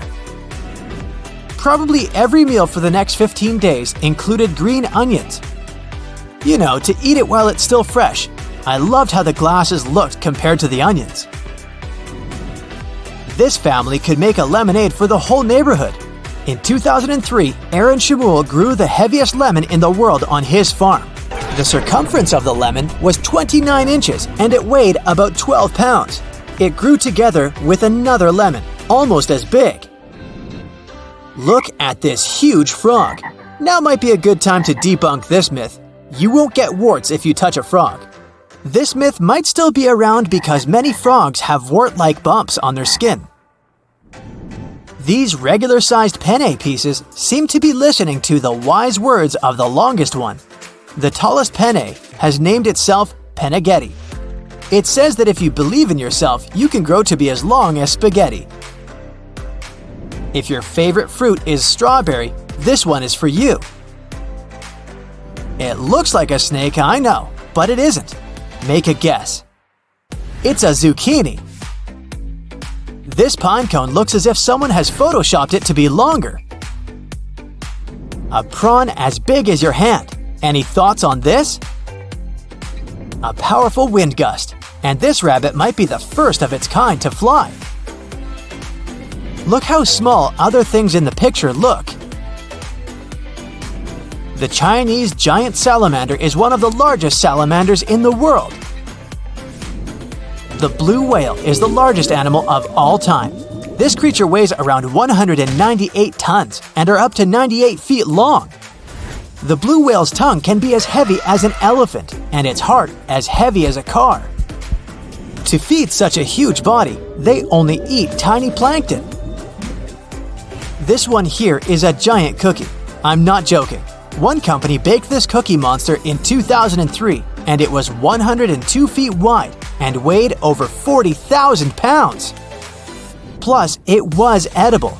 They cut the cookie into small pieces and sold them in a special commemorative box. It was a chocolate chip cookie, if you've ever been wondering about the type. What do you think about this absolute unit of a snail? A grown-up person's hand is there for comparison. Either these people have shrunk or this table is too large. I bet the dog thinks that it's still a baby. No more waiting in line to get gas. The Tsar Bell, aka the Royal Bell, and people nearby. The hand of Jeff Dabe, a wrestling champion. I would forget how to swim if I saw this lion's mane jellyfish. It generally lives in the northern Atlantic and northern Pacific Oceans. Is this a hat or a tent? This coffee cup is suitable for people who cannot start their mornings without drinking coffee, or those who say there's never enough coffee. Jackfruit is a common fruit in the Philippines, Southeast Asia, India, and Central Africa. The heaviest jackfruit in the world was grown in India. It weighed almost 95 pounds, plus it was 22.5 inches long. This flower is called the Rafflesia arnoldi. It's the world's largest blooming flower. It's a rare kind found in the rainforest of Indonesia. It can be 3 feet across and weigh up to 15 pounds. Interestingly, it has no visible leaves, roots, or stems. It attaches itself to a host plant to get water and nutrients. The next one is the tallest snow person in the world. The record is set in an Austrian ski region. The former record was set in Maine, USA. These shoes belong to Robert Wadlow. He was one of the tallest people ever, nearly 9 feet tall.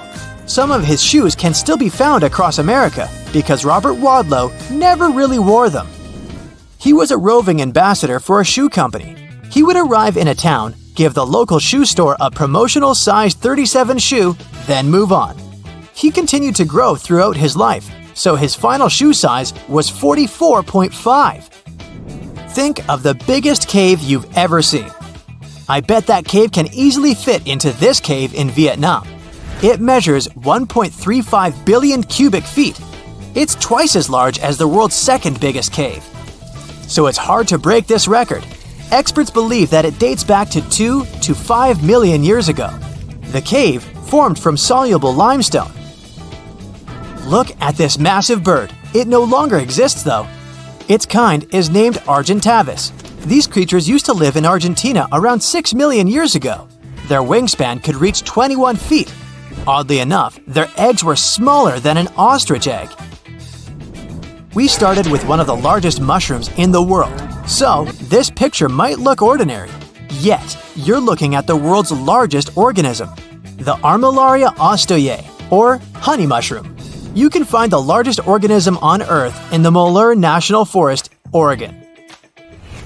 The mushroom covers over 1,500 hectares. Think of it as a long chain of mushrooms. Throughout its 8,650-year-long life, the honey mushroom has spread its tendrils through the soil. Now, some separate mushrooms poke out of the ground every once in a while. This fungus exists inside trees too. A study says that at least 112 trees have it. It's considered the largest organism due to the wide area it covers. Every beach needs this giant umbrella. It was made in the United Arab Emirates to celebrate the Emirates' happiness journey in 2018. The umbrella is 80 feet in diameter. If you could dive right into the mysterious darkness of the ocean depths, who knows what you'd come upon? Legends that are hundreds of years old mention some giant sea monsters hiding deep down below the ocean waves, like the Kraken, the Loch Ness Monster, the Hydra, Leviathan, and so many more.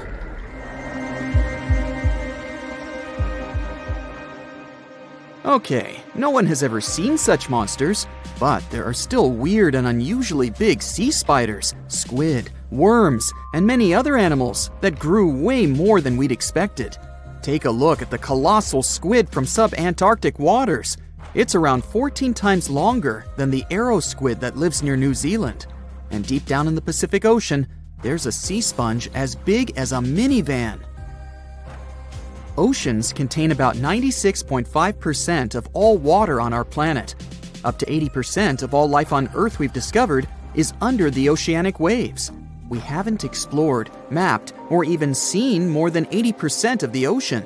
In fact, we've mapped Mars better than we have the ocean bottom. The pressure down there is insane, and it would make you feel like you're holding up almost 50 jumbo jets. And temperatures at such depths are extremely low. Conditions deep below the oceanic surface are harsh, so creatures that live there need to adjust. That's why many of them grew very, very big to survive. Creatures that live in cold, dark depths are so big because of a phenomenon called deep sea gigantism. The deeper you go below the oceanic surface, the less sunlight there is. That's why the temperatures drastically fall. The result of this is increased cell size and longer life of creatures. Also, these creatures don't have as much oxygen as the marine animals that live in shallower parts, and their food sources are minimal. Much of the food they get comes from shallower waters, and only a little bit trickles down to the deeper parts. And when there's not enough food, being large is an advantage. Larger creatures can move farther and faster to find something to eat. Their metabolism works slower. They don't digest the food that fast, so they can store food and conserve energy for hard times when they can't find anything to eat. They don't need to regulate their body temperature either, which also helps them save some energy, which they can then transfer to other body processes. They mature more slowly and later than those living in shallow waters. The majority of fish species that dwell in deep waters live 30 years or even more. Orange ruffy fish, on the other hand, live up to 150 years. This fella grows 24 feet in length and weighs up to 1.5 tons. But it grows to be so big for centuries. They start looking for partners when they're 150 years old, and they can also live this long because there are not so many predators at such depths. Also, there are no humans or other things that can disturb them or endanger their existence. At such depths, the environment is pretty stable, so many animals there are like living fossils because they probably haven't changed in millions of years. The first 650 feet of the ocean's depth are considered to be the open ocean. The majority of the marine life we've discovered lives there, since that's the area the sun can still reach. And then, as you continue going deeper, you reach the twilight zone. It seems like nothing lives there. But at about 820 feet, you see a small oasis of ancient life blooming. For example, there are sea lilies, animals that have been living at such depths unchanged for millions of years. Coelacanths, another living fossil, have been living in the ocean for more than 360 million years. Hagfish haven't changed in a very long time either, for over 300 million years. This creature lives at depths of 5,500 feet. They evolved before the rest of the vertebrates, which is why this is the only living animal without jaws or a spine, even though it still has a skull. Deep-sea creatures can't survive in shallow waters. They've evolved to live in depths under bigger hydrostatic pressure. Humans and other organisms that have internal spaces filled with gas would end up crushed if we could go to such depths. That's why deep-sea divers always need to wear special dive suits designed for surroundings with higher pressure, even though they're not going that deep to the areas where these giants live.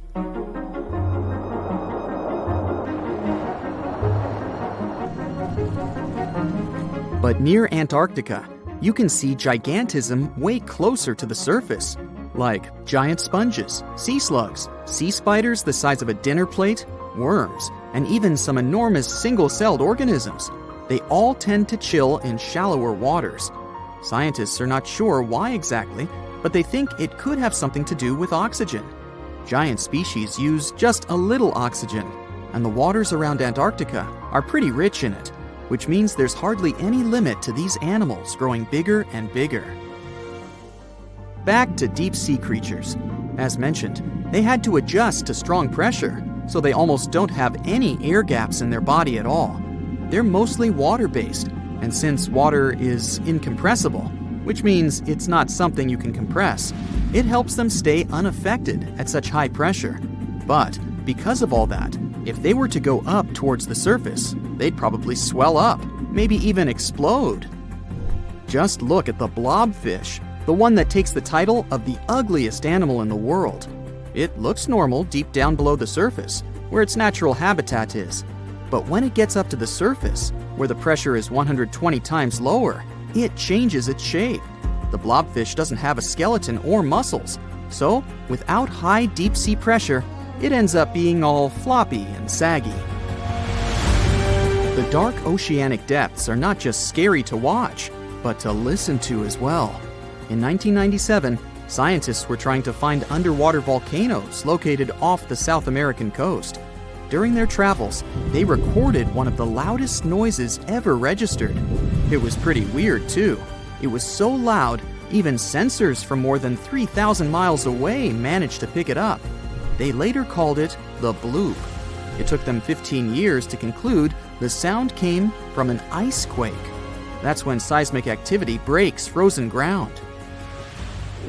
Water at the bottom of the ocean is not always extremely cold. There are hydrothermal vents on the seafloor, and the water that comes out of them can be up to 750 degrees Fahrenheit. Powerful pressure, yep, the same one that would crush you, is something that doesn't allow the water to boil. There are hundreds of animal species that live near deep-sea hydrothermal vents. Some of them, such as tube worms, are not like anything we have seen before. These worms absorb chemicals from vent fluids. That's how they feed bacteria that live in them. And in return, those bacteria give them the carbon the tube worms need to survive.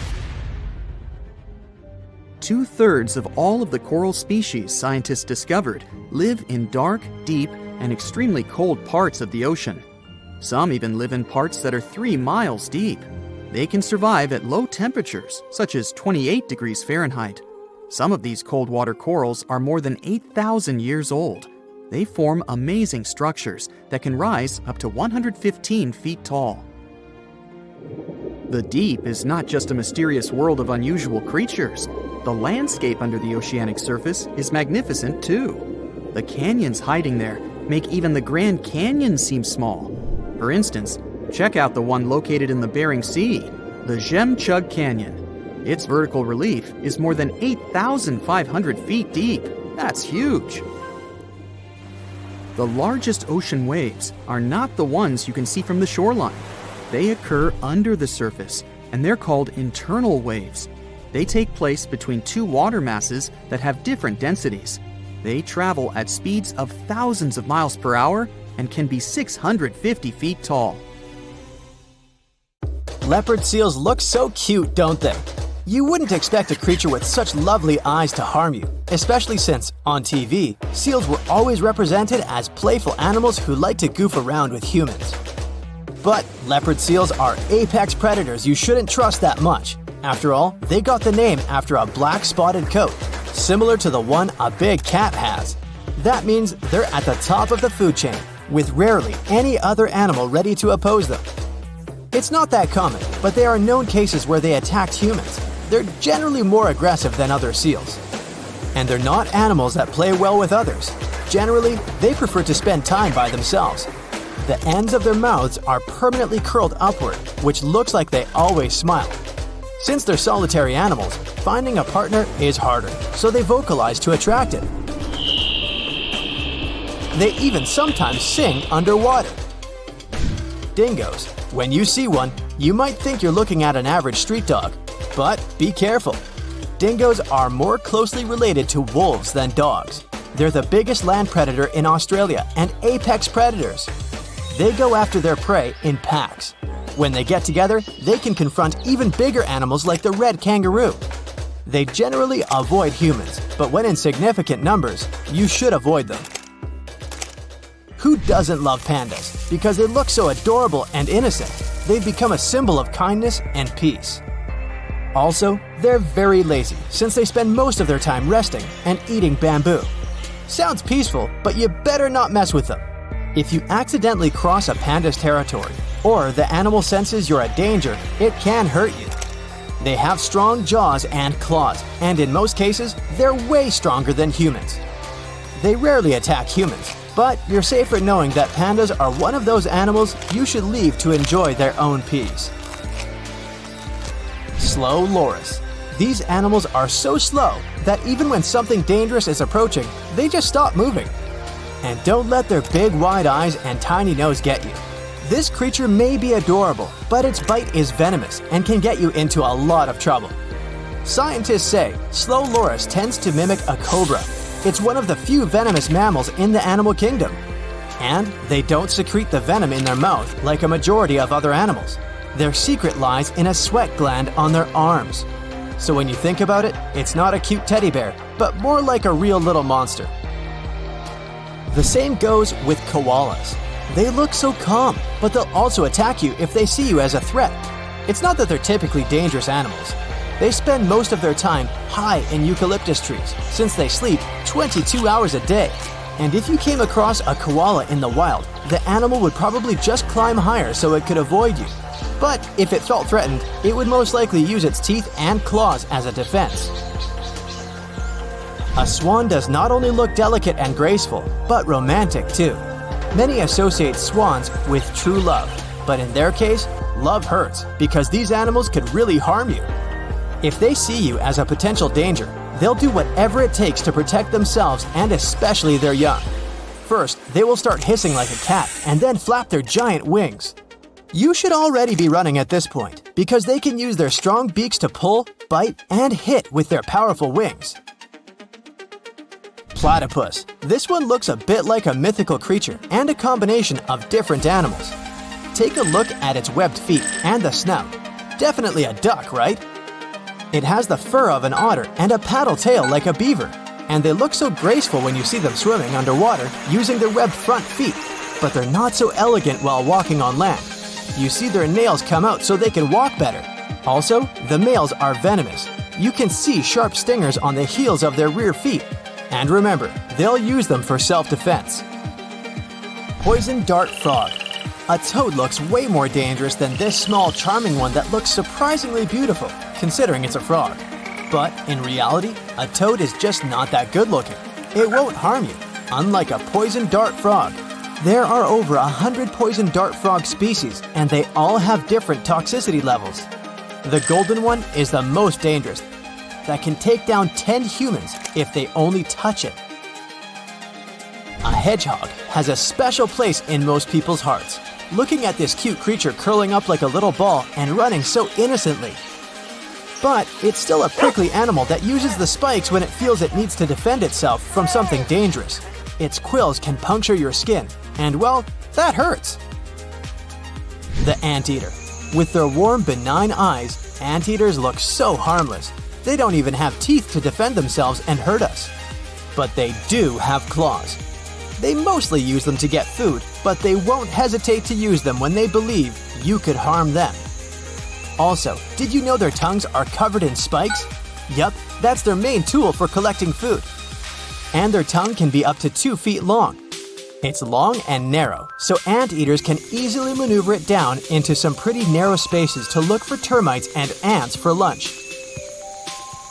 Owls are not even that adorable, but they look so shy and clever.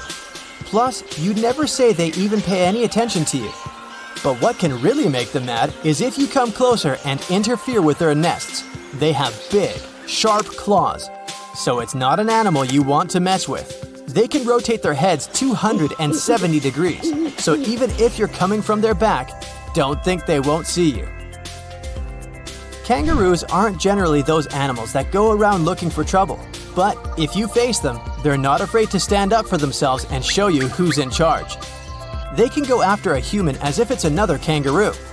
Their arms are very strong, and they're even able to grapple with you with their forepaws. But it's way worse when they kick out with their hind legs. Deer look like they came from an idyllic fairy tale, but be careful. Males have antlers, and it can be tricky if you come too close and they perceive you as a potential threat. They also have a habit of trampling private gardens and eating what they find. They can be dangerous for some domestic animals people have in their backyards, especially dogs.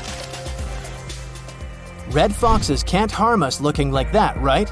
They can carry the rabies virus, so it's better not to interact with them too much, even though they generally avoid humans. They can be aggressive towards them and some small animals. They're pretty unpredictable, so be careful. Raccoons look friendly and cute, and it seems that the only trouble they can bring is turning over your trash can, but not quite. These little fellas are definitely not afraid to show their teeth when they sense something dangerous, even though it's just you going out to see what's making that noise in your trash can. And their little paws might be cute at first, but they're hiding sharp claws you wouldn't want to mess with. Tarsiers are among the tiniest and most adorable primates in the world. Although the first thing you'd want to do when you see one is to give them a hug, you better think twice.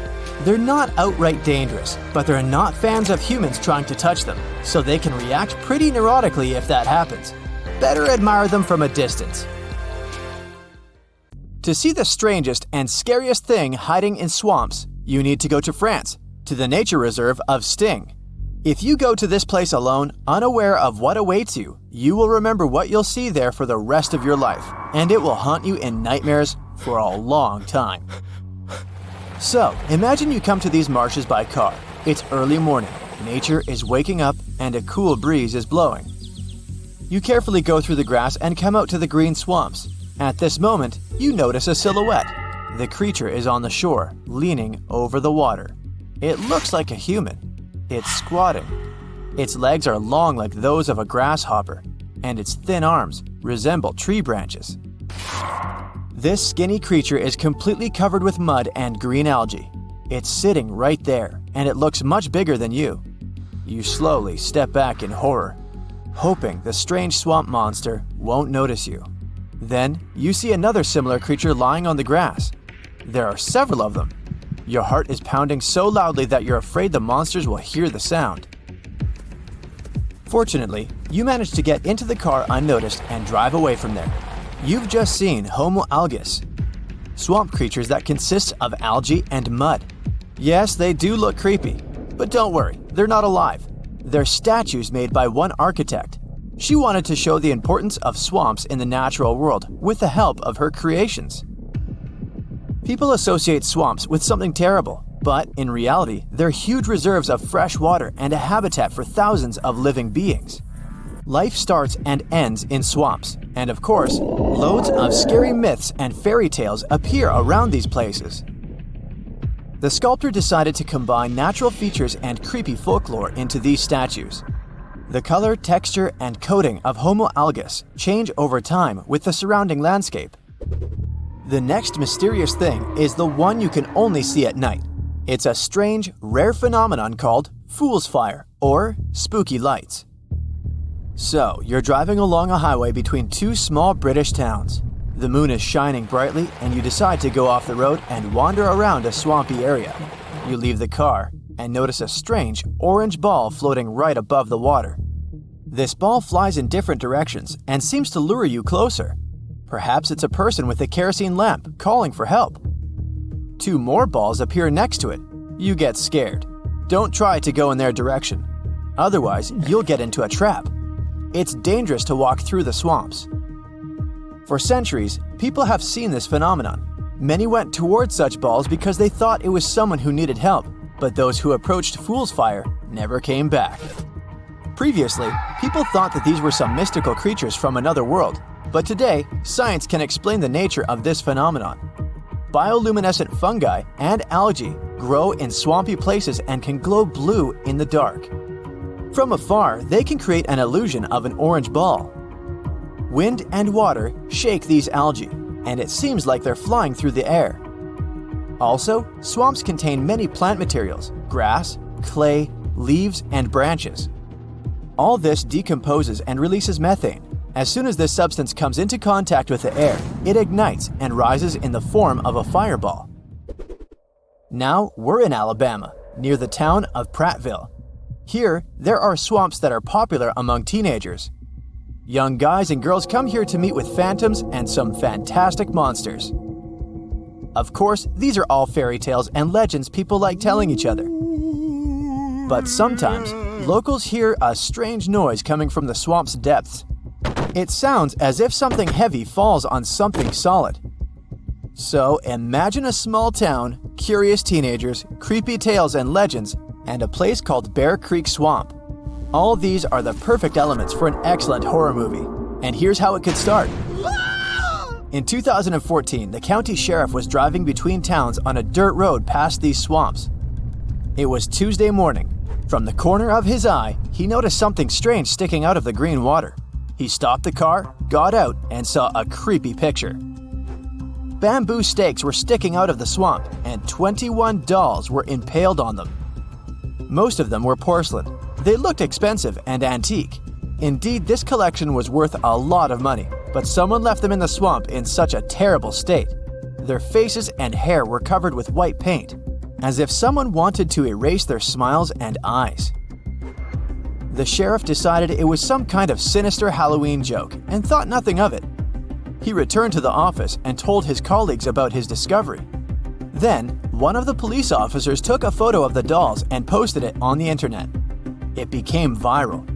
The locals began writing to the sheriff's office, expressing their concerns. What if it was some kind of ritual? Who did this? How long will the dolls stay in the swamp?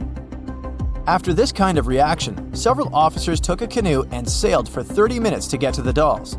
They couldn't identify their owner. The only clue was a logging company that owned the territory. The police tried to contact them, but no one answered. So they decided that if the owner came, they would return all the dolls to them. There's nothing mysterious in the most terrible things that swamps hide. These are not some mystical creatures or strange objects. I'm talking about crocodiles.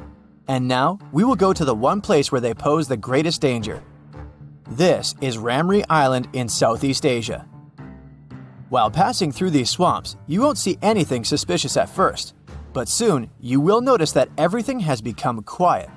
Too quiet. You'll hear a strange sound as if something is moving in the mud. The swamp around you will begin to stir, and then you'll understand that this is not mud and water. It's crocodiles' backs. These creatures are almost impossible to notice. You count several dozens of them. Each of them can reach 23 feet in length. This is almost twice the size of a passenger car, and their weight is slightly less than a ton. One reptile can bring a lot of problems, and dozens can cause absolute chaos. They are patient and extremely fast. They hide in the swamps and then suddenly attack you. Fortunately, there are almost no crocodiles on this island now, but in the last century, there were many of them here. In the 40s, crocodiles came across a group of thousands of people who didn't expect that giant reptiles would be waiting for them. Only a few of these people managed to get out of the swamps that day. In the Guinness World Records, this event is described as the biggest human disaster caused by animals. Let's move on to the most unusual, but definitely not the most terrible finding. It's called Swamp Ghost, and it's a big plane. In the 1940s, the pilot made an emergency landing in this swamp. He was flying over Papua New Guinea and hoped to land in a wheat field. Unfortunately, he didn't notice a huge swamp because of the poor visibility. The pilot and 2 other crew members survived the hard landing. They left the plane and were cutting their way through sharp grass for 2 days. All this time, they were walking through the swamps, fighting off millions of mosquitoes. Finally, they got to dry land. Locals noticed them and took the pilots to their village. After that, the survivors sat in a canoe, went down the river, and reached the road. Everyone forgot about the plane. It lay in the swamps for about 30 years, covered with mud and algae. It became a local landmark. Then, in 1972, several guys from Austria accidentally discovered the aircraft, took some photos, and posted them in newspapers. At that moment, the plane became famous. In 2016, an American rescuer dismantled the plane and pulled it out of the swamp. Hello, and welcome to the Survive No Matter What show. Today, our host, Alberto, will perform a crazy trick. Last year, he lived in a cave with a grizzly bear for 2 months and managed to survive. Do you remember how Alberto smeared himself with minced meat and jumped into a pool with piranhas? I hope you haven't forgotten how Alberto grilled a barbecue on an awakened volcano. Well, forget it. Today, Alberto will do the most dangerous and crazy trick in his life. Especially for you, dear viewers, he will get swallowed by a giant blue whale. Alberto goes to the North Atlantic. It's a vast area of water where you can meet blue whales and cachalots. He gets on a yacht and sails far from the shore. He's going to look for whales using echolocation and binoculars. A few days have passed. Alberto sits on board and studies the horizon. The sonar detects some movement. He looks toward the signal and sees a water fountain rising into the sky. It's a giant blue whale, the largest mammal on the planet. Yes, it's a mammal, not a fish. So, Alberto smears himself with oil to easily squeeze into the whale's throat. He takes an oxygen mask and jumps into the water. The blue whale opens its mouth and absorbs a massive amount of water. Its mouth is filled with whalebone. These are the bristles that replace teeth. They consist of keratin protein. People's hair and nails are made of it. The whale draws in water and then pushes it out. The bristles prevent small fish and plankton from leaving the mouth along with the liquid. Whalebone is like a filter. Alberto swims closer. The whale takes a sip. It absorbs several dozen gallons of water and sucks up Alberto. Our hero is inside the storm. The water splashes in different directions, and a giant tongue, the size of an elephant, throws Alberto on different sides. Alberto tries to get to the throat, but the water splashes back out. Alberto slides along the tongue to the mouth's exit, but the whale closes his mouth, and he crashes into the whalebone. It's a little painful. A couple of bristles even fall off. The tongue wants to push him out, but Alberto manages to squeeze into its throat. But here, he meets a block. He can't go further because of the structure of the whale. This colossal animal's throat is tiny, the size of a fist, but it can stretch. Alberto had foreseen this. That's why he smeared himself with oil. He stretches out to his full height and jumps into the throat. Now our hero finds himself inside a narrow esophagus. He slides on it like a slide in a water park. Then his speed decreases. The space becomes narrower. Now Alberto is crawling forward with difficulty. It's very slippery here, and Alberto can barely move. The esophagus contracts and pushes Alberto further. Now he's inside the stomach. It's dark, cramped, and smells awful. Alberto wants to light a match, but his pockets are entirely wet. And it's a bad idea to make a fire here. Firstly, there's almost no oxygen, which means no chance for a fire. Secondly, various chemical reactions occur inside the stomach, creating explosive gases. Alberto doesn't want that. He takes out a flashlight and examines the place. The walls of the stomach are narrow and constantly pulsating. Alberto can't stand up to his full height. He's knee-deep in some liquid. He sees skeletons of fish, shipwrecks, supermarket baskets, DVDs, a lamp, and a Moby Dick book around him. No, that's not true, as you're unlikely to find anything interesting inside a whale's stomach. Maybe a plastic bottle or some small squid. By the way, a cachalot, unlike a blue whale, has a wide and long throat. This allows it to swallow large prey whole. Technically, it can swallow a human with one sip. Anyway, you can find many exciting things in the cachalot's stomach. Once, this creature swallowed a giant squid whole. The length of these squids can reach 46 feet. That's the size of a small bus. But the cachalot managed to swallow such prey thanks to the flexible structure of the squid's body. Okay, now let's get back to Alberto. There's a terrible smell in the whale's stomach. Plankton and small fish are digested in gastric juice. And, wait, why does it hurt so much? Alberto feels the stomach juice splitting his suit. Alberto tries to get up, but it's too crowded in here. He hits the stomach walls with his hands, but nothing happens. The stomach narrows and squeezes Alberto more and more. The juice irritates his skin. Alberto shouts and waves his legs in different directions. He wants to cause a gag reflex, but it doesn't work.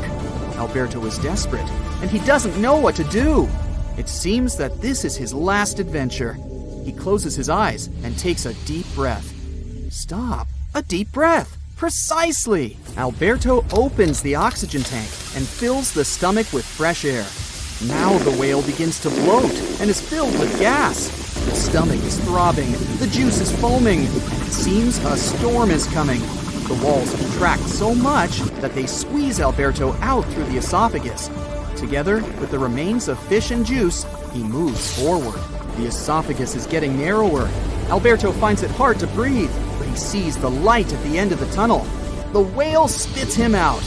Alberto is alive. He's happy that he managed to escape such an adventure unharmed. He returns to the boat and sails to the shore. But wait a minute. What's that swimming by right now? It's a cachalot. What a stroke of luck. Alberto dives into the water again. He's heading straight for the mouth of this huge animal. The cachalot absorbs water. Several fish and an octopus get there along with Alberto. The cachalot pushes him with its tongue in different directions and swallows all the prey. The throat is wide enough, and Alberto easily manages to get there. But there's another problem. Alberto is already in a very tight esophagus where he can hardly breathe. And he doesn't have an oxygen tank. Alberto feels like he's been wrapped tightly in duct tape. He can't do anything, and there's no air here. He squeezes deep into the esophagus and feels that he is not alone here. In addition to the octopus, he feels the movements of large tentacles. Wow! It's a giant squid! And it seems it's still alive. Alberto shakes his whole body, but can't change anything.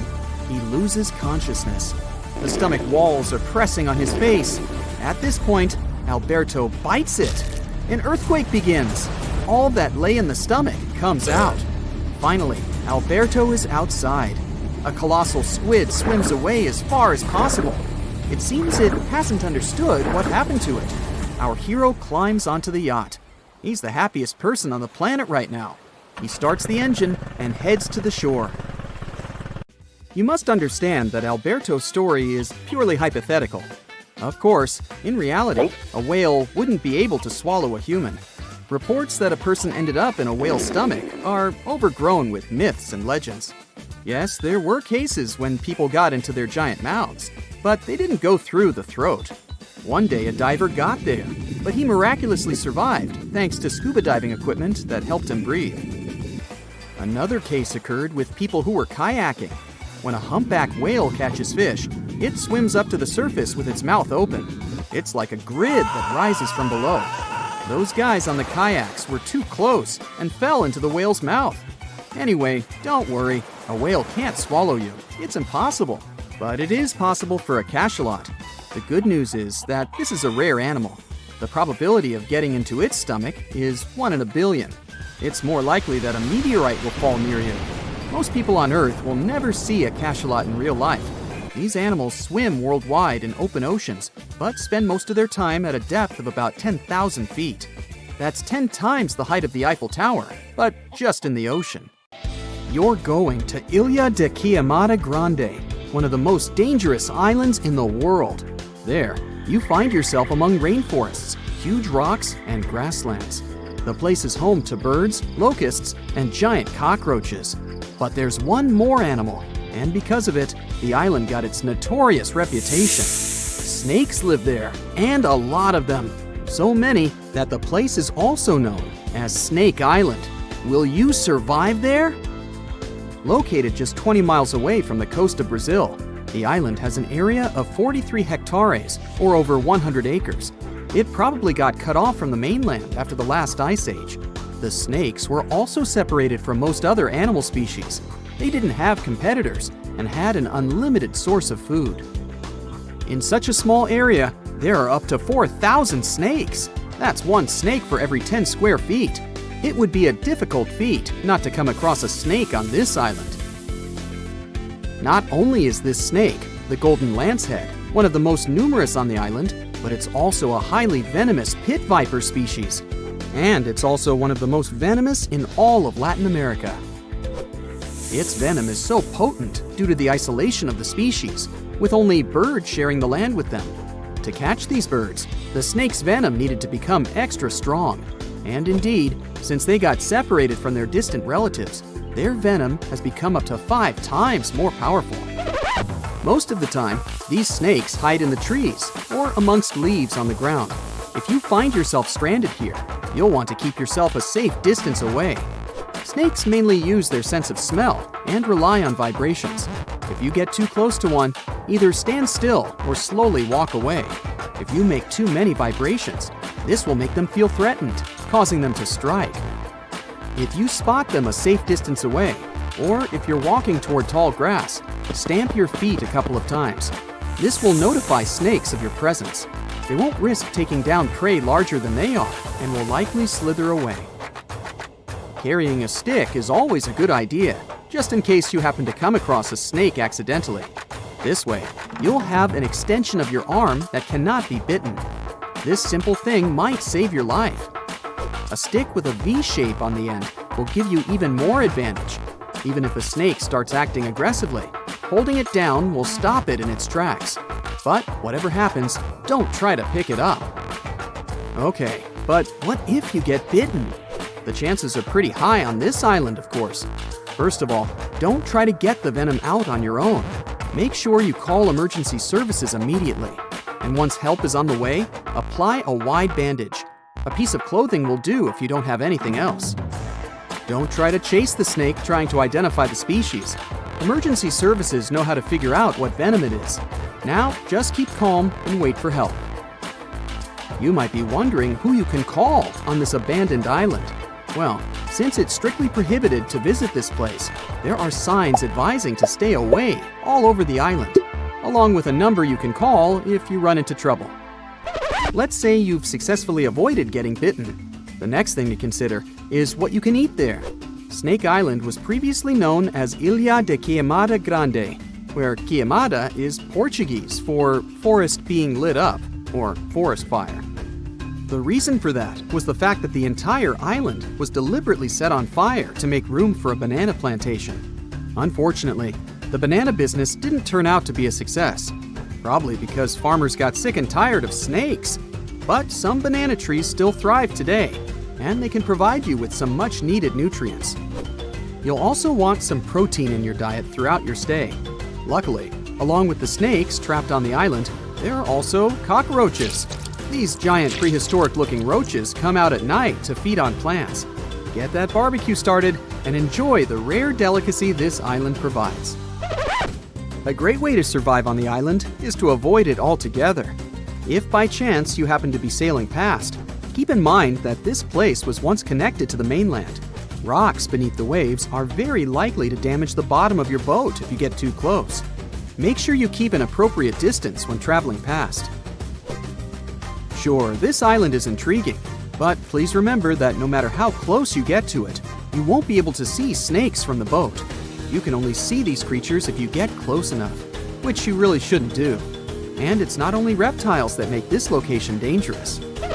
Pirates visit the island quite often.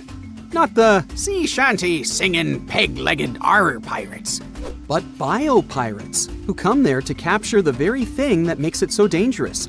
They come there for snakes, to catch them and sell them illegally. Since the island got cut off around 11,000 years ago, the golden lancehead has evolved within its own unique habitat. So, although there are many reptiles on this island, they're still an endangered species.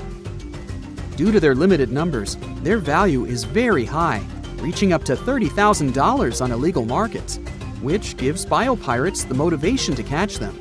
I can think of better ways to make a living. Anyway, let's say you've got all the resources necessary to survive in one of the most dangerous places on Earth. Do you think you would manage this feat? Perhaps you think it's impossible. You'd be surprised at how possible it can be, if you know what you're doing. It turns out many have visited this scary place before. Research teams often come there. They study the golden lancehead snake, its environment, and its food sources for conservation purposes. But scientists always make sure there's a doctor on the team. There's also a lighthouse on Snake Island. It had been operated by people until the 1920s. Then it became automated. One guess why. Brazilian authorities visit the lighthouse once a year to make sure it's still functional. Locals on the mainland know the reputation of the island, so the stories of people going missing are minimal. But one group of fishers once got too close to the island. As they were sailing along their normal route, they accidentally neared the shore. Their boat hit a rock under the waves and began filling with water. As the boat was quickly sinking, the men had only two options: to try to survive in the rough sea or swim to the shores of Snake Island. It was a hard choice to make. After all, they had heard the stories, and it wasn't just about snakes. Rumor had it that the island was cursed. Regardless of the stories, the fishers chose to take their chances with Snake Island. After making it to the shore, they tried to be careful. Their knowledge of the island could help them survive. Most importantly, they knew to avoid the rainforest at all costs. As the men got hungry, they carefully walked along the edge of the forest, warily collecting bananas. They were mostly sitting, waiting, and conserving their energy. They could only drink water when it rained. It was just enough to sustain them. They slept on the beach, unprotected from the elements and weather. And all the time, they were so close to the comfort of the lighthouse or caves. They were probably overly cautious, but it was either enduring some discomfort or risking their lives for a dry bed. They didn't yield to the temptation. They managed to survive for 3 days without being bitten by a snake. After that, a passing boat finally rescued them. So, now you know, anything is possible. Have you ever heard of an island that is regularly attacked by sharks? For many years, people living there haven't been able to find a way to stop this. Neither can they understand why sharks come there so often. So, what's going on? Why do these predators keep bothering this specific island while completely ignoring the others in the area? Let's go to this mysterious place and try to find out. July 22nd, 2015. The ocean waters near Reunion Island were clear and transparent. The western part of the island, St. Lou, had always been a great spot for surfing. But on this pleasant sunny day, one of the locals almost lost his life. A 6-foot bull shark appeared out of nowhere. Once right next to the shore, it suddenly charged at surfer Rodolphe Arriaghi. His friend, doctor and professor of geography at the University of La Reunion, Erwan Lagabriel, was nearby, talking with 2 other surfers at that moment. Suddenly, they heard some noise. Realizing that it was his friend, Lagabriel rushed to help. The shark was 65 feet away from him. He said that all of this felt like some kind of a horror movie. He rushed to Arriaghi, even though he didn't understand what exactly had happened. At first, Arriaghi's body was surrounded by white foam. It then began to turn pink, and then red. Lagabriel said later that it had been one of the scariest things he had seen in his life. Fortunately, when he swam closer, the shark had already been gone. Lagabriel knew that in most cases, a second attack doesn't happen, so he hurried to help his friend. It took them some time to get back to the shore. When Lagabriel pulled his friend onto the beach, he immediately made a tourniquet from a surfboard leash. After that, Monsieur Arriaghi was rushed to the hospital. Fortunately, this story has a good ending. Although the 45-year-old man lost his arm, he still survived. But he was one of the few lucky ones, because this horrifying story is just one of dozens that happened on Reunion Island in recent decades. Reunion Island is one of the regions of France. It's located right near Madagascar, together with its neighbor, Mauritius. They're both located at the same latitude as Australia. These 2 islands are very similar. They have almost the same climate and natural conditions, similar languages and cultures. But there's one huge difference between the 2 of them. In Mauritius, people can relax and have fun in the warm waters of the Indian Ocean, swimming with scuba gear and watching dolphins. Meanwhile, on La Reunion, locals are afraid even to put their fingers in the water. But why is that? Unfortunately, Reunion now has a strong reputation as a shark island. By 2018, 56 attacks had occurred there. From 2011 to 2016, the number of these cases accounted for 16% of the worldwide shark attacks. Now there are warning signs everywhere on Reunion. Local citizens and fishers have begun to discuss the options of large-scale shark trapping. The authorities forbid people to swim almost everywhere, except for a few more or less safe places, like, for example, a coral lagoon. And still, any fisher or scientist knows that sharks can easily get inside these coral rings. In other words, locals and tourists can't feel completely safe anywhere on the island. Meanwhile, in Mauritius, the last shark attack happened in the 1980s. People come here to relax, and everything is perfectly fine. So the question is, why in the world is La Reunion so unlucky? Dr. Lagabriel, the hero I mentioned before, set himself the goal of explaining this strange phenomenon. His study showed that over the past 30 years, the probability of a shark attack on Reunion had increased by 23 times. And in 9 out of 10 cases, it turns out to be a bull shark. If you haven't heard about it, This creature looks exactly like what you would imagine when you hear the word shark. It's one of the most popular species and the one that you often see in different movies and cartoons. These sharks live in tropical and subtropical waters in all oceans.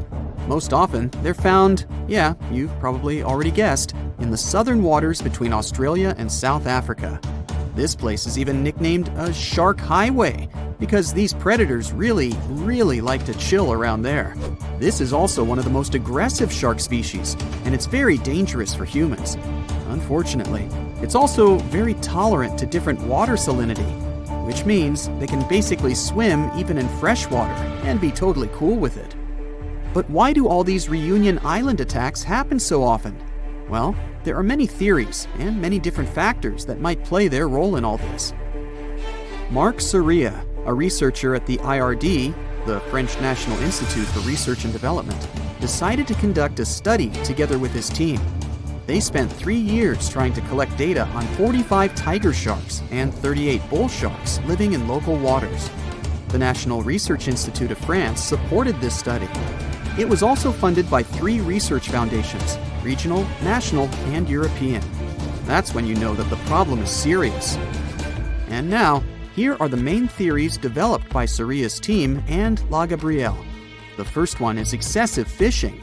Experts suggest that long-term fishing and catching small reef sharks, which competed with dangerous sharks for food and territory, eventually led to these dramatic consequences. Unfortunately, when predatory bull sharks ran out of food, they just had to go looking for it near the coast. For bull sharks, surfers on Reunion look like sick, weakened fish, and therefore an easy meal. Also, while in Mauritius, surfers tend to hang out near sandy beaches. On Reunion, they choose places where waves break at coral reefs. But this is exactly where the sharks choose to search for food. So, yeah. The second possible reason is muddy waters. Bull sharks like such conditions very much, and although there are no natural places like these on Reunion, the reason could be the construction of urban areas. Muddy freshwater gets into bays from cities. This water attracts sharks, and this is where the attacks take place most often. But then we can ask again, why not Mauritius? Urbanization is also in full swing there after all. There are many places in Mauritius where sewage waters flow into the ocean.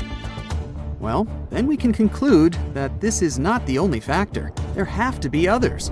For example, there is an active volcano, Piton de la Fournaise, on Reunion Island. Thanks to this beautiful volcano, there are rich flora and fauna on the island. And this could be great if it didn't attract too much attention from predators. Because of the volcano, the shores of Reunion are less steep, which makes it easier to swim closer to the coast.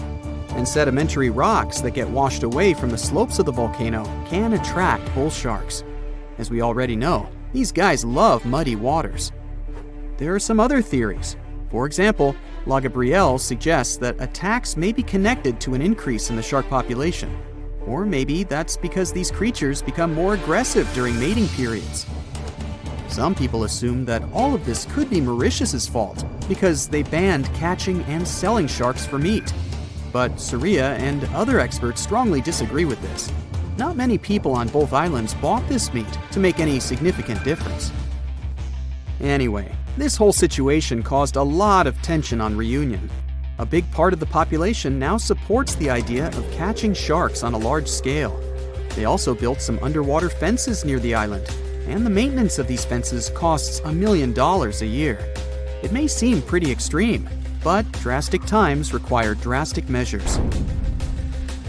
But despite all these terrible stories, in general, sharks aren't nearly as dangerous as we think.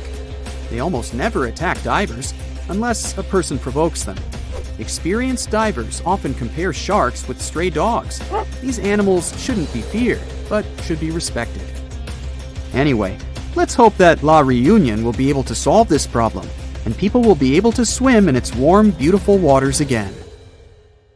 The megalodon was the biggest shark to ever live. Not only that, it's one of the biggest fish and the largest predator in Earth's history. Over 3 times longer than the biggest great white shark on record, the females have also been found to be twice the size of the males. The megalodon could swallow a small car without even touching its teeth, if cars had been around then. In fact, the Meg was so big and powerful that it had no natural predators. It was the uncrowned king of the seas, swimming freely from ocean to ocean. This cosmopolitan creature was found all over the world, from America to Europe and Australia and Japan, assuming there were countries back then. Meg fossils have been found on every continent except Antarctica. Everybody skips Antarctica. Science tells us that the megalodon went extinct over 3.6 million years ago, but could they still be alive at the deepest depths of the ocean? The fearsome name, megalodon, comes from two Greek words, megas, meaning big, and odont, meaning tooth. Combined, they mean big tooth, and it certainly lived up to its name. Just one of its chompers is the same size as a human head. It had 276 humongous teeth in total, across 5 terrifying rows.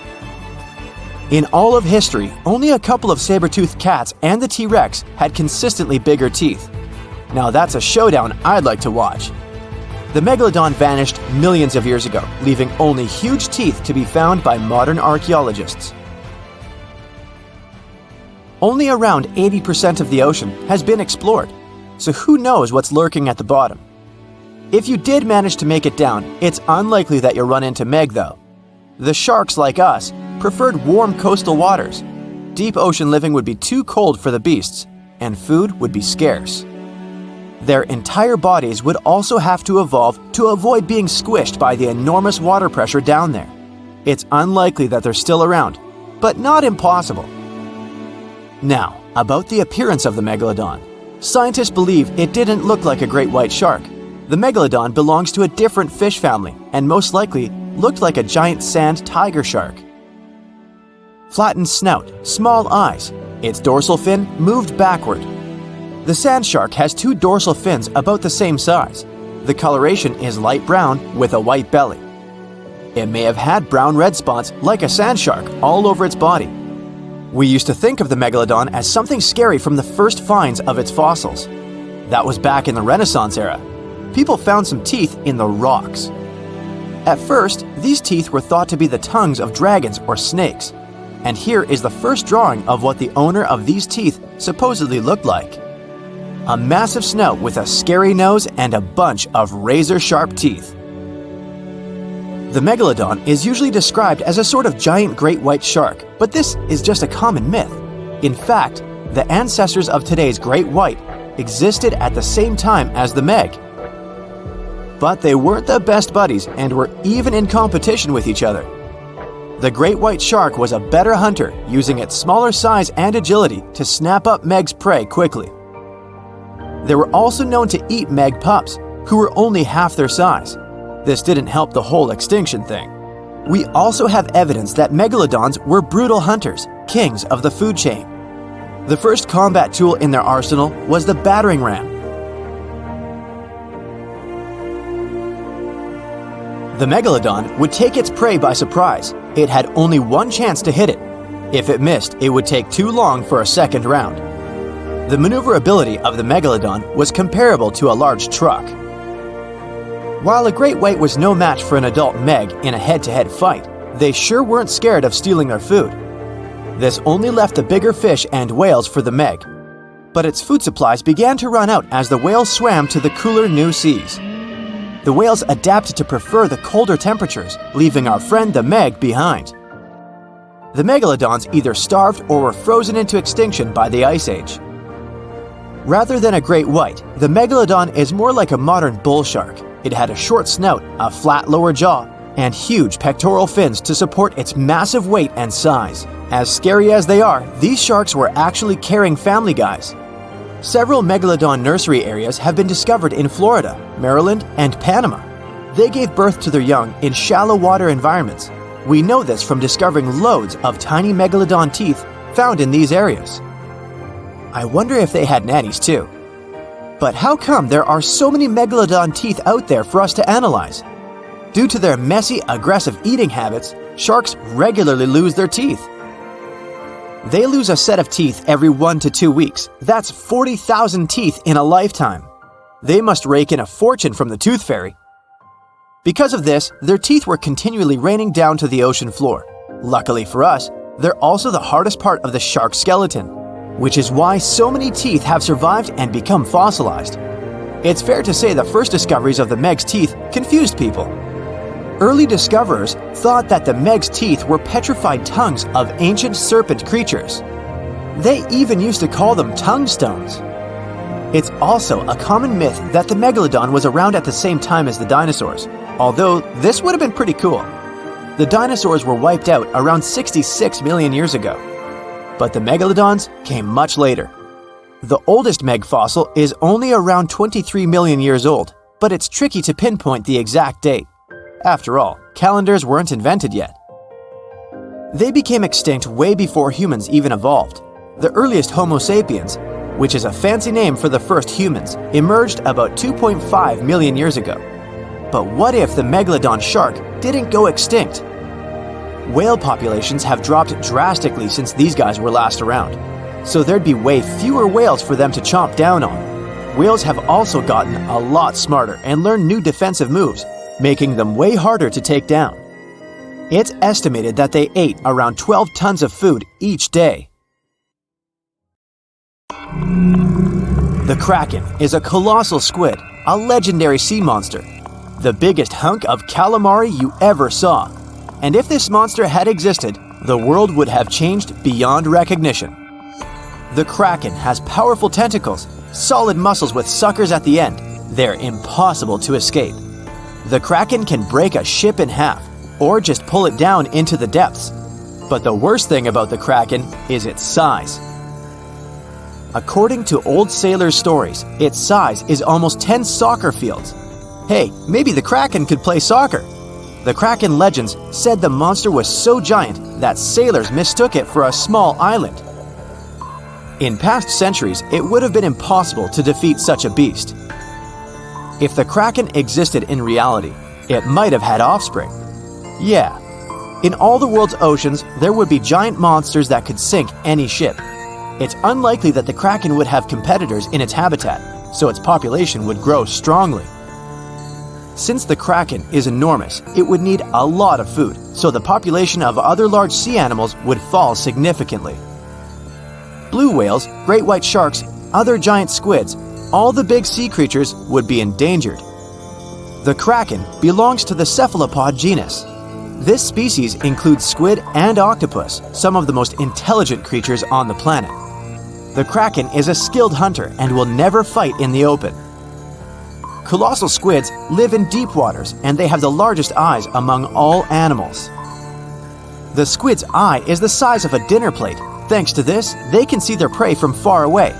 Similarly, a Kraken would spot the ship much sooner than sonar could pick up the Kraken. It would always have the drop on you. Well, that's not good. In 1857, a squid beak was discovered on the coast of Denmark.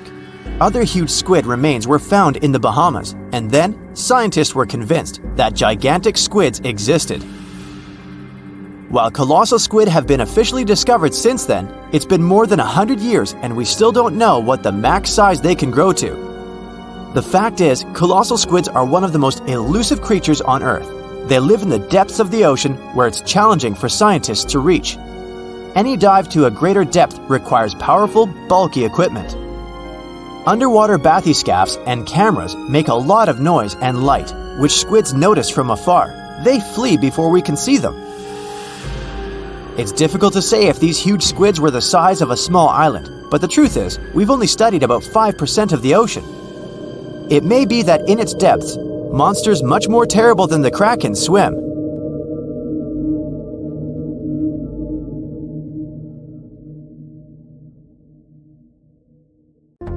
Dwarf lantern shark. Sounds kind of like a superhero, huh? This is the smallest shark in the world. It's only the size of your palm, and it can glow in the dark. Well, that's a superpower. Blue-ringed octopus. The most beautiful octopus in the world. But the bright colors of animals usually indicate they're venomous. An antidote to its venom is yet to be found, although this little guy is the size of a TV remote.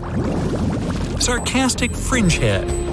Though this fish is only 12 inches long, it can eat prey much larger. Its jaw can open just like a dinosaur's. The sarcastic fringehead has been known to attempt to swallow a whole octopus. Hey, can't we all just get along? Red lionfish. This beauty has an incredible appetite. It can eat fish 2/3 the size of its body, and it hides the needles on its fins, which contain a potent venom. Striped surgeonfish. It has scalpel-sharp spikes on its fins, not to perform surgery, but to hunt. And unlike a doctor, it has venom on them. Black dragonfish. This is the only fish that can produce infrared light thanks to the chlorophyll in its eyes. It lives only at a depth of 6,600 feet, and you can only reach that depth in a special submarine. Reef stonefish. This genius of camouflage usually lies on the bottom and pretends to be a rock. Tourists can often step on it, and sharp needles on its back can easily cut even through the hard sole of a boot. Viperfish. This fish, the size of your forearm, has the largest teeth in relation to its head in the world. But you're unlikely to encounter it because it lives at a depth of 13,000 feet. Lamprey. These are parasites that stick up to other creatures and live off of them. Only these guys are 10 times bigger than the average river leech. Mega piranha. The most aggressive fish in the world, the size of a Doberman dog. A pack of these guys could leave nothing of an entire cow in just a couple of minutes. Fortunately for all of us, they ceased to exist 8 million years ago. Whew! Black pacu. Pretty ordinary big fish until it opens its mouth.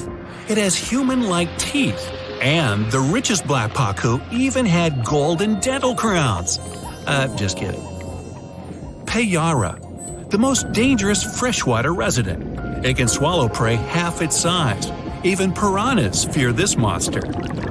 Anglerfish. It has a fishing rod on its head. It's a bait that lures small fish right into the mouth of this hunter. Slender snipe eel. It's very long and flexible due to the number of vertebrae in its back. There are 750 of them. By comparison, we only have 33 to 34 vertebrae. Barracuda. Its jaw is similar to that of a great white shark, but its trademark is speed. It would beat any Olympic swimmer at 29 miles per hour. Ocean sunfish. It's a fish the size of an adult person, and it's the heaviest bony fish in the world. Although peaceful, thank goodness, they sometimes damage the bottoms of small fishing boats. Frilled shark. Its length would allow it to successfully play basketball. It hunts with the strategy of a snake. The shark bends its body and then makes a sharp dash forward, and it has 300 teeth. Plenty of frills there. Electric eel. Its feature is its electrical organs, which can discharge 4 times as much as a normal household socket. The electric eel's shock can easily stun a large horse. Box jellyfish. It doesn't just drift in the waves near a shore like a regular jellyfish. Oh no! These guys are very fast and can even catch up with a person in the water. And their sting is hazardous. They don't look for trouble, but they're always ready to defend themselves. Goblin shark. Its snout ends in a long blade-like outgrowth, and its jaw could extend all the way to the end of the snout. It's one of the most terrifying sharks in the world, despite its tender pink color. Saltwater crocodile. This is the most bad-tempered crocodile on the planet, and one of the largest at 20 feet. They're not afraid of humans and only consider us as food. Hey, don't snack on me. Great white shark, the most notorious inhabitant of the oceans. Once, a great white shark pierced the bottom of a tourist yacht. The boat sank, but luckily no one was injured or eaten. Greenland shark. These are the real long livers of the marine world. They have a very slow metabolism and can live up to 300 years. For comparison, the oldest human was 122 years old. Giant oarfish. This fish is as long as a giant anaconda, and it holds the title of the largest bonefish in the world. Giant manta ray. This creature might look like it's smiling, but it'll rush at you without hesitation. They reach up to 16 feet in diameter and have a very sharp spike with a neurotoxin. Great. Orca. They can swim at the speed of a car and are as big as a large minivan. And they're the only sea hunters that can jump out onto the coast and grab their prey there. Dunkleosteus. This guy was the size of a limousine. Although it had no teeth, it had bony plates that gave it one of the strongest bites among sea creatures. Camaraceris. This is an ancient clam of incredible size, but 90% of its entire body was a cone shell. It was heavy, which prevented it from moving very fast. So most of the time, Camaraceris lay motionless on the bottom, waiting for small fish to swim by. Kronosaurus. It was similar to a crocodile, only several times larger. The remains of one of them contained dinosaur bones, so Kronosaurus hunted not only in the sea, but also on land. Helicoprion. One of the few species to survive the Triassic extinction event. It did so thanks to its high intelligence and a powerful fighting tool, the circular saw-shaped jaw on its nose. Elasmosaurus. Its appearance resembles a giraffe, only twice as big. And these guys were real travelers. They swallowed small rocks to grind their food. 300 rocks from all over the world were found in the remains of one of them. Colossal squid. It weighs as much as 2 polar bears and is 5 times as long as a human. They're extremely rare, but still exist far out in the cold waters of our planet. Humpback whale. Like ordinary whales, they feed on plankton and small fish, using their mouth as a huge net. They use their giant tail to stun large schools of fish. Mosasaurus. Aren't you impressed that I can say these Latin names? No? Oh well. The Mosasaurus were as big as a subway car and were the kings of the seas 66 million years ago. Their jaw and skull were snake-like, and they could swallow their prey whole. Today, we can still find their relatives, the monitor lizards. They monitor where you go. Not really. Melville's Leviathan. Now this guy had the biggest teeth ever known. They were basically as big as half your hand, and their appearance resembled something between an orca and a sperm whale. Leadsichthys. They were bigger than a school bus, but they weren't hunters. Their large size prevented them from being fast, so they fed mostly on plankton. Megalodon. Ooh, the most famous ancient sea creature. They were heavier than a tank or even a small house. Some people think they're still living in the deep waters of the ocean, but this, of course, is not true. Basilosaurus. Giant ancestors of modern whales. They had large lower limbs. Perhaps it's because they used to be land creatures, but in the course of evolution, they gradually moved into the water. Cachalot. Sounds like it should have been on a baseball team. They were almost as long as a basketball court. Their brains weighed 15 pounds. That's 7 times the weight of a human brain. Sei whale. Okay, whale. Actually, it's its name, not a command. One of the best swimmers of all whales. Sei whale could go up to 31 miles per hour and dive deeper than the height of the Empire State Building. Shastosaurus. Though only bones remain of this monster, calculations say it was as long as a tennis court or as a truck and trailer. Blue whale. The largest mammal to ever live on our planet. Its heart alone weighs as much as a big motorcycle, and its veins are as wide as a big pot. And these guys can sing songs. Lion's mane jellyfish. The world's largest jellyfish. It has a hat 7 feet wide and tentacles as long as a 10-story building. Although they're not dangerous at all, people can still get tangled in their incredible tentacles like in a net. Portuguese man-o'-war. Although its head is very small, just like an ordinary jellyfish, its tentacles are as long as half a soccer field. And these things are venomous. They paralyze fish and anything caught in them, even people. So, stay away, huh? Now, prepare yourself for some weird stuff. We're going to dive into the fascinating world of sea cucumbers, the squishy detritivores that are nature's very own recyclers. These exotic marine creatures might not be everyone's first choice for a pet, but trust me, they've got some unique talents that are worth talking about. Sea cucumbers are colorful little creatures with a digestive tract that's basically just a hole at either end. Their bodies are fat and squishy, covered in leathery skin. And guess what? They breathe through their butts. These amazing creatures have found a way to make the most out of every part of their body, few as they are. Now, you might be wondering what sea cucumbers do with their unique set of skills. Well, they play a crucial role in cleaning our planet's waters. They munch on all the debris found on the seabed and break it down internally, removing all the bad stuff in the process. It's like having little vacuums cleaning up the ocean floor. Believe it or not, sea cucumbers are in high demand in the kitchen too. They're harvested and traded in many countries. The Asian market, in particular, absolutely loves them. You can find them being sold cooked and dried under all sorts of fancy names.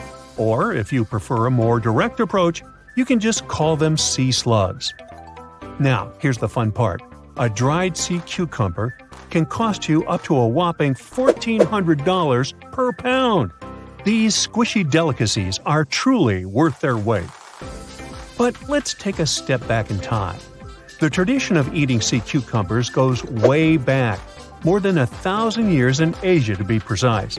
And as demand for these curious creatures grew, so did the need to find them elsewhere. This led to overexploitation of local fisheries, causing sea cucumber stocks to diminish in many countries. Uh-oh, not good for our little sea cucumber friends. One of the most interesting examples of sea cucumbers is the pink see-through Fantasia. Not only does it look amazing, but it also has this great defense system, where it uses bioluminescence to scare off predators. Thankfully, some brilliant researchers around the world have decided to act. They're on a mission to breed sea cucumbers and replenish the depleted fisheries. They're also exploring how these creatures can be a reasonable food resource and help reduce the damage done by fish farming. In Scotland, for instance, where a team of enthusiastic students started a company for this particular purpose. Their goal? To figure out how sea cucumbers can absorb as much of the bad stuff they can in the water. They might just be the aquatic superheroes we've been waiting for. Meanwhile, in Sweden, marine biologists are working hard to restore the population of red signal sea cucumbers. These poor creatures have been fished out of local waters, but specialists are determined to give them a fighting chance. They're also exploring how sea cucumbers can fit into seafood cultivation. Their lab is like a sea cucumber daycare, carefully nurturing the next generation of these wiggly wonders. And let's not forget about Canada. Research scientists are focusing on the giant red sea cucumber. These magnificent creatures can grow up to 20 inches long and are perfect for co-cultivation with other species. They're even developing special containment systems that will make it easier to keep sea cucumbers where they're needed the most. Okay, speaking of amazing sea creatures, what about a fish that can fly? Heard that right, we're about to stumble upon a land where fins meet flying, and the ocean becomes a runway for these airborne acrobats. Prepare to be fantastically entertained. Nah, I didn't write that one. So picture this, you're lounging by the warm ocean waters, minding your own business, when suddenly you see a fish soaring through the air like a torpedo. That's right, they are real, and they got some serious style. With their sleek bodies and pectoral fins that resemble wings, they're the high flyers of the sea. Now, you might be wondering, why would a fish take to the skies? Well, it turns out these magnificent creatures have developed this nifty gliding ability as a sneaky trick to escape from their underwater foes. And boy, do they have plenty of enemies. Those guys are all on the lookout for a tasty flying fish snack. When it comes to their diet, these avian fishes are quite the foodies. They chow down on a variety of treats, including the ever-popular plankton. Who knew tiny floating organisms could be so delicious? Now let's take a closer look at the flying fish family album. We've got a whopping 40 known species strutting their stuff in the sky. And here's a fun fact. All of them have tails that are forked in an uneven manner. with the lower lobe being longer than the upper one. It's like the fishy version of a funky hairstyle. And there's more. Some of these weird flyers even have supersized pelvic fins, giving them the appearance of having 4 wings. Can you imagine the envy in the fish community when they see these trendsetters gliding by? Okay, now let's get to the nitty-gritty of their airborne adventures. The flying fish takeoff is a sight to behold. First, they gather some serious speed underwater, reaching a zippy 37 miles per hour. That's faster than some highway speed limits. Then, like a rocket ready for blastoff, they angle themselves upward and break the ocean surface, ready to take flight. But they don't stop there. These thrill seekers can reach heights of over 4 feet in the air. Can you imagine the view from up there? They glide through the sky, covering long distances. That's like the fishy equivalent of a marathon. And here's the best part. When they approach the water again, they can flap their tails and continue their flight without fully returning to the depths. These fishy flyers are also all about the nightlife. Just like partygoers flock to a glittering disco ball, flying fish are attracted to light. Crafty fishermen take advantage of this by setting up canoes with just the right amount of water to keep the fish comfy but prevent them from escaping. Then they add alluring light to the scene, and before you know it, flying fish are caught left and right, supplying a bountiful catch for those lucky fishermen. Don't worry though, these flying fish aren't on the endangered species list. Not yet, at least. The next time you find yourself by the ocean, keep an eye out for these marvelous creatures. You never know when you'll see a flying fish extravaganza. Our next adventure takes us into the quirky world of underwater romance. Picture this: a scene that looks like someone doing the tango with their lunch. Wait, what? No, it's not a throwing up contest, I promise. We're diving headfirst into the jaw-dropping, pun intended, mating ritual of the jawfish. These curious creatures call the coral reefs of the Caribbean Sea and the Western Atlantic home. And boy, do they know how to make a spectacle of themselves. Forget about pickup lines or fancy gestures. These jawfish rely on their unique jaw-based moves to pursue their potential partners. It's like a dance-off, but with their mouths.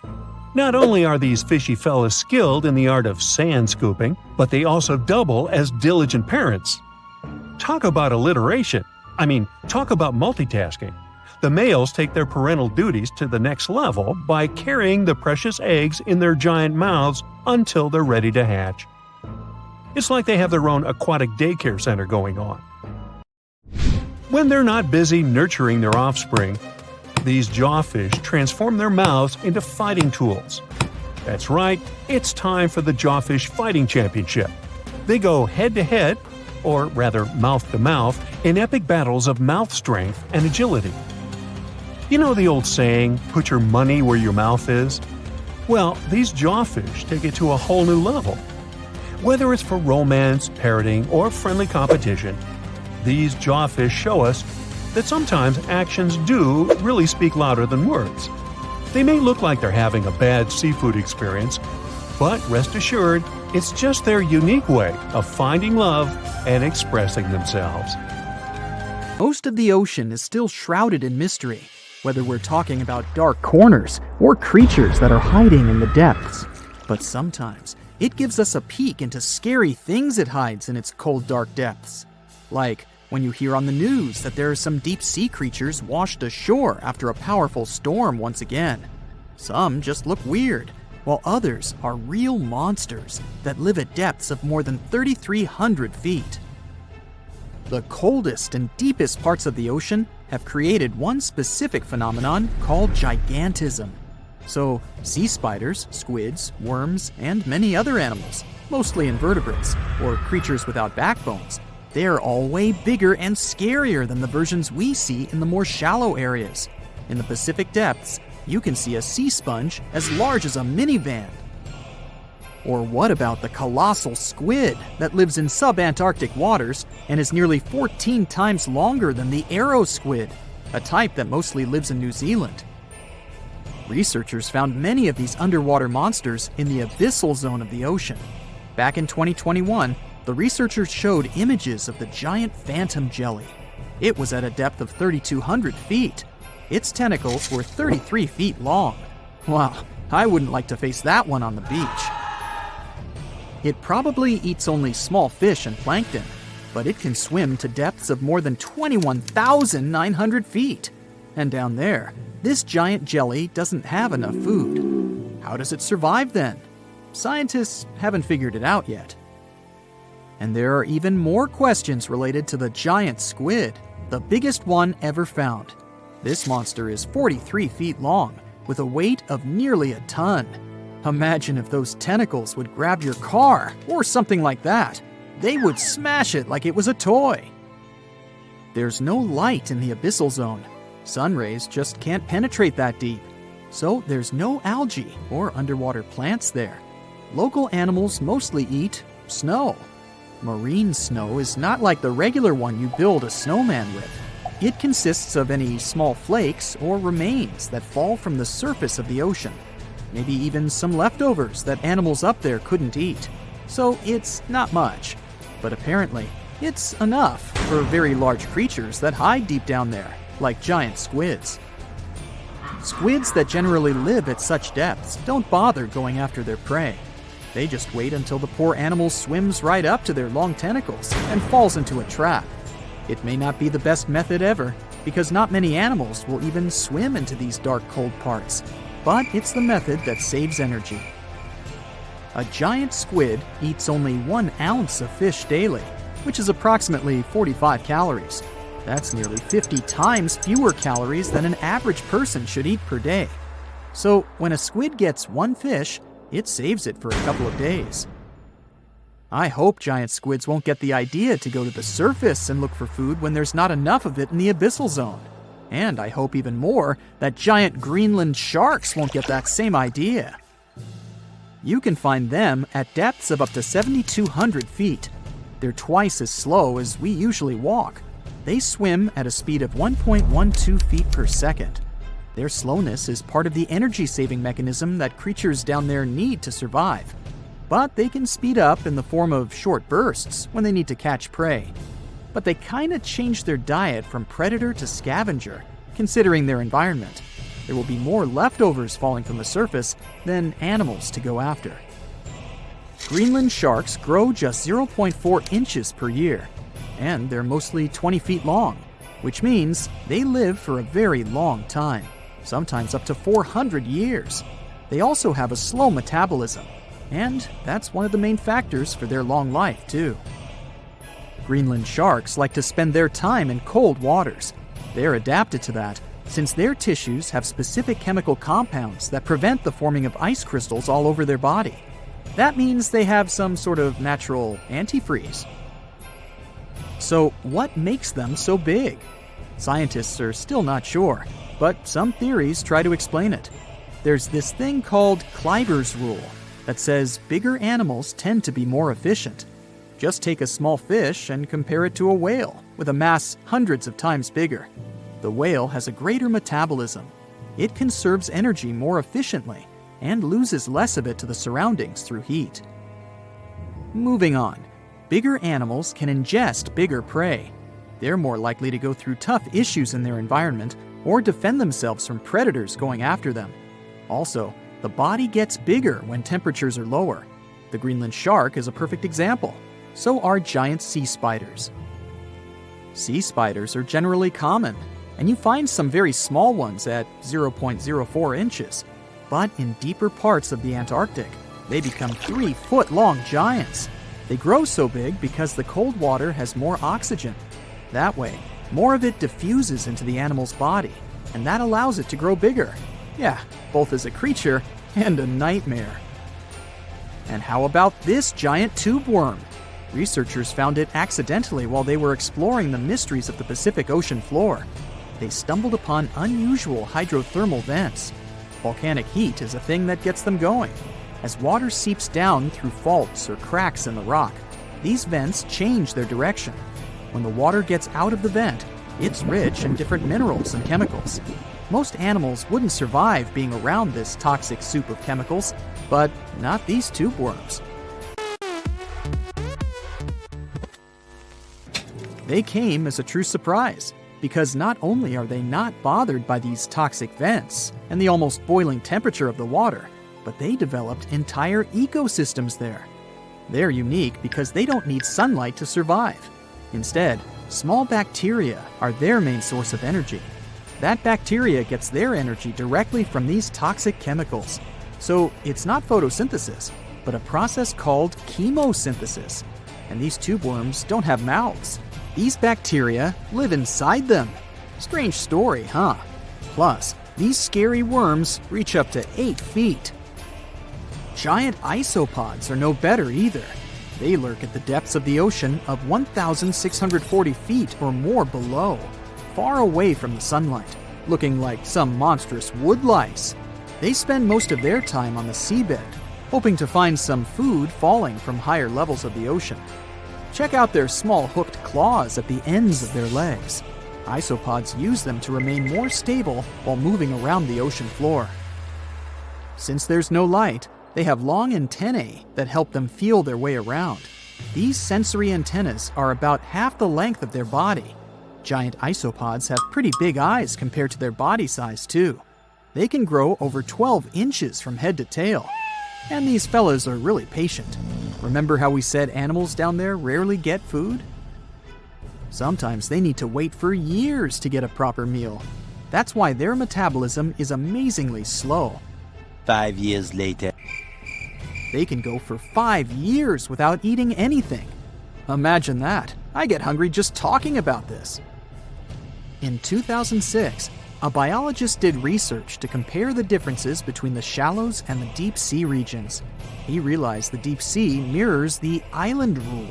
First, isolated parts of land develop biodiversity you won't find anywhere else. Second, small-bodied life there grows much bigger when it's isolated, compared to life on large land masses. Resources are limited, but also competition and predators. And we don't know much about these deep-sea creatures. It's too expensive and too complicated to carry out such research, so we'll just wait for more raging storms to show us at least part of the monstrous world cold ocean depths hide.